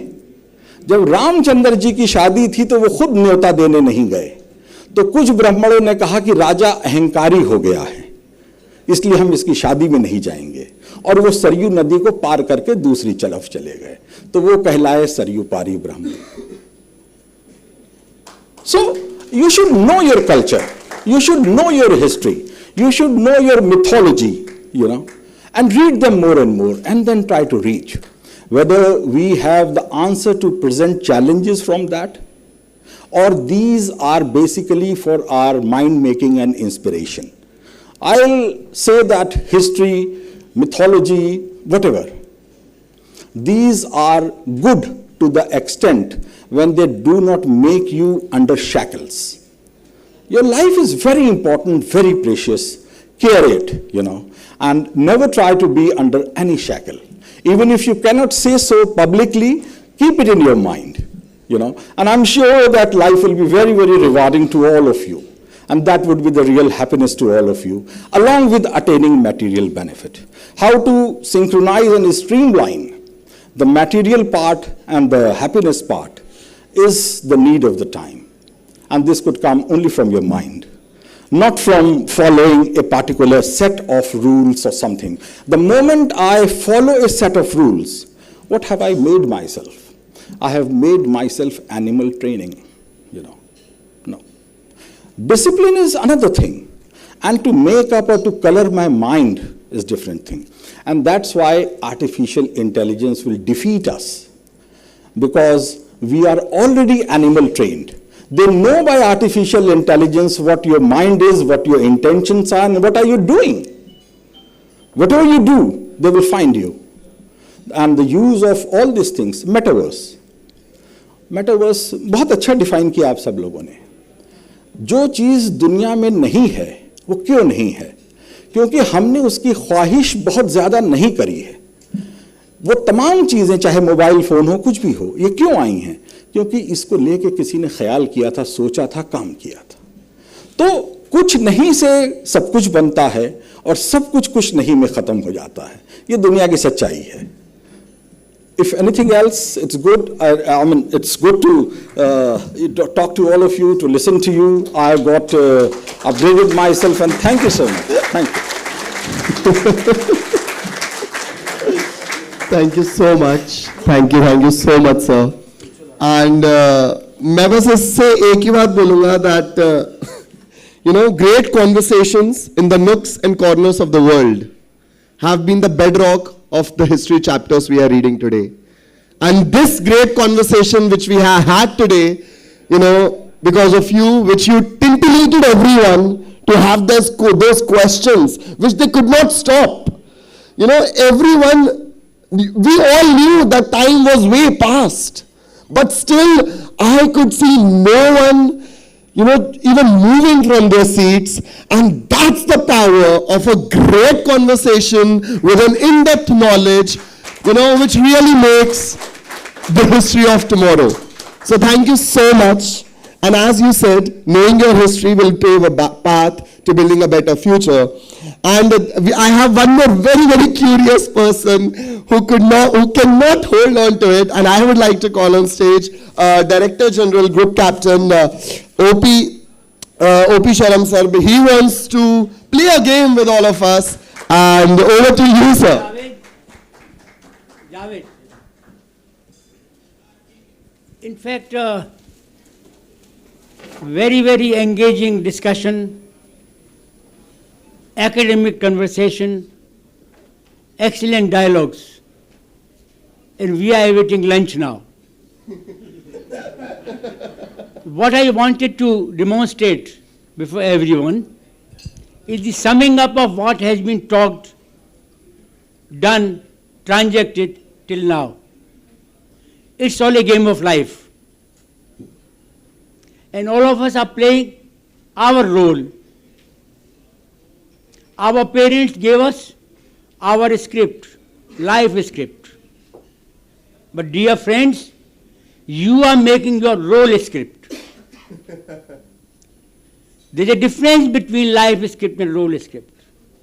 And it is for you, for nobody else, to make your role script.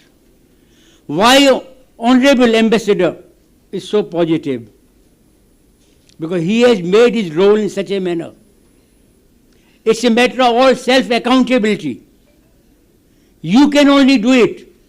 I can't do it for you. Please remember this. I can be only facilitator. I can be only your advisor. I can be your guide. I can be your teacher. I can be your friend. I can be your counselor. But I can't do it for you. You have to do it.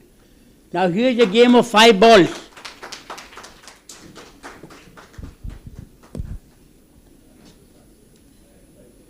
We all play this game. Every day, every minute, every time. तुम hold करके रखो. I have these 5 balls in my hand. And the title of the game is Life. Life game. These 5 balls represent different things. And we are here for, this is work. Your depression, your frustration, all is on account of work. Why? How do I manage it? How do I do it? This is your health. This is your health. And if health is dropped, please remember, work by itself will drop. Because health will not bounce back. Work will bounce back. It will never end. It's endless. This is your family. Again, remember, you yourself, you have expended yourself. You as individual, you as person, but at the same time, your family is part of you. Positivism, because you think of yourself as part of your family as well. This is your friend. Your friends, they are part of you. Don't ignore them. Remember, they will always stand in the street. Whenever you need them, they will be there. And dear all, this is your integrity. Your sense of being one. your sense of loyalty, your sense of discipline, your sense of proficiency, your sense of being a person who belongs to the organization, belongs to the family, belongs to the friend. So please remember, depression can only be managed if you are with the people. I have not known much about him, only I have met him today. Surely he is a person with the people. He is people's person, and all of you got to be people's person. We are in the area of human resource management. You will listen to me later more. This is all about the game. Please keep thinking. Thank you. God bless.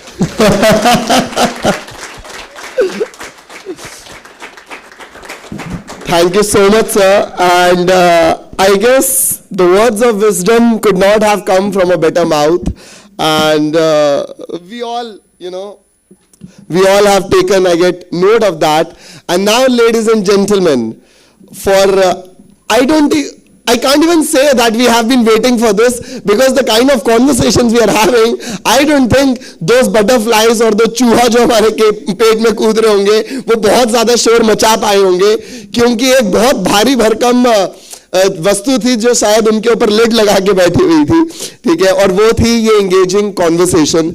And can I really ask you to clap for yourself, because only because of you and in your space, Mr. Ambassador could hold this space, and he did not feel like that I need to stop or I need to do anything, and your space only enabled everything. And those great, you call him positive, the style of oration positive, I call you positive because you held the space in which he could be positive. So can we have a huge round of applause for all of you?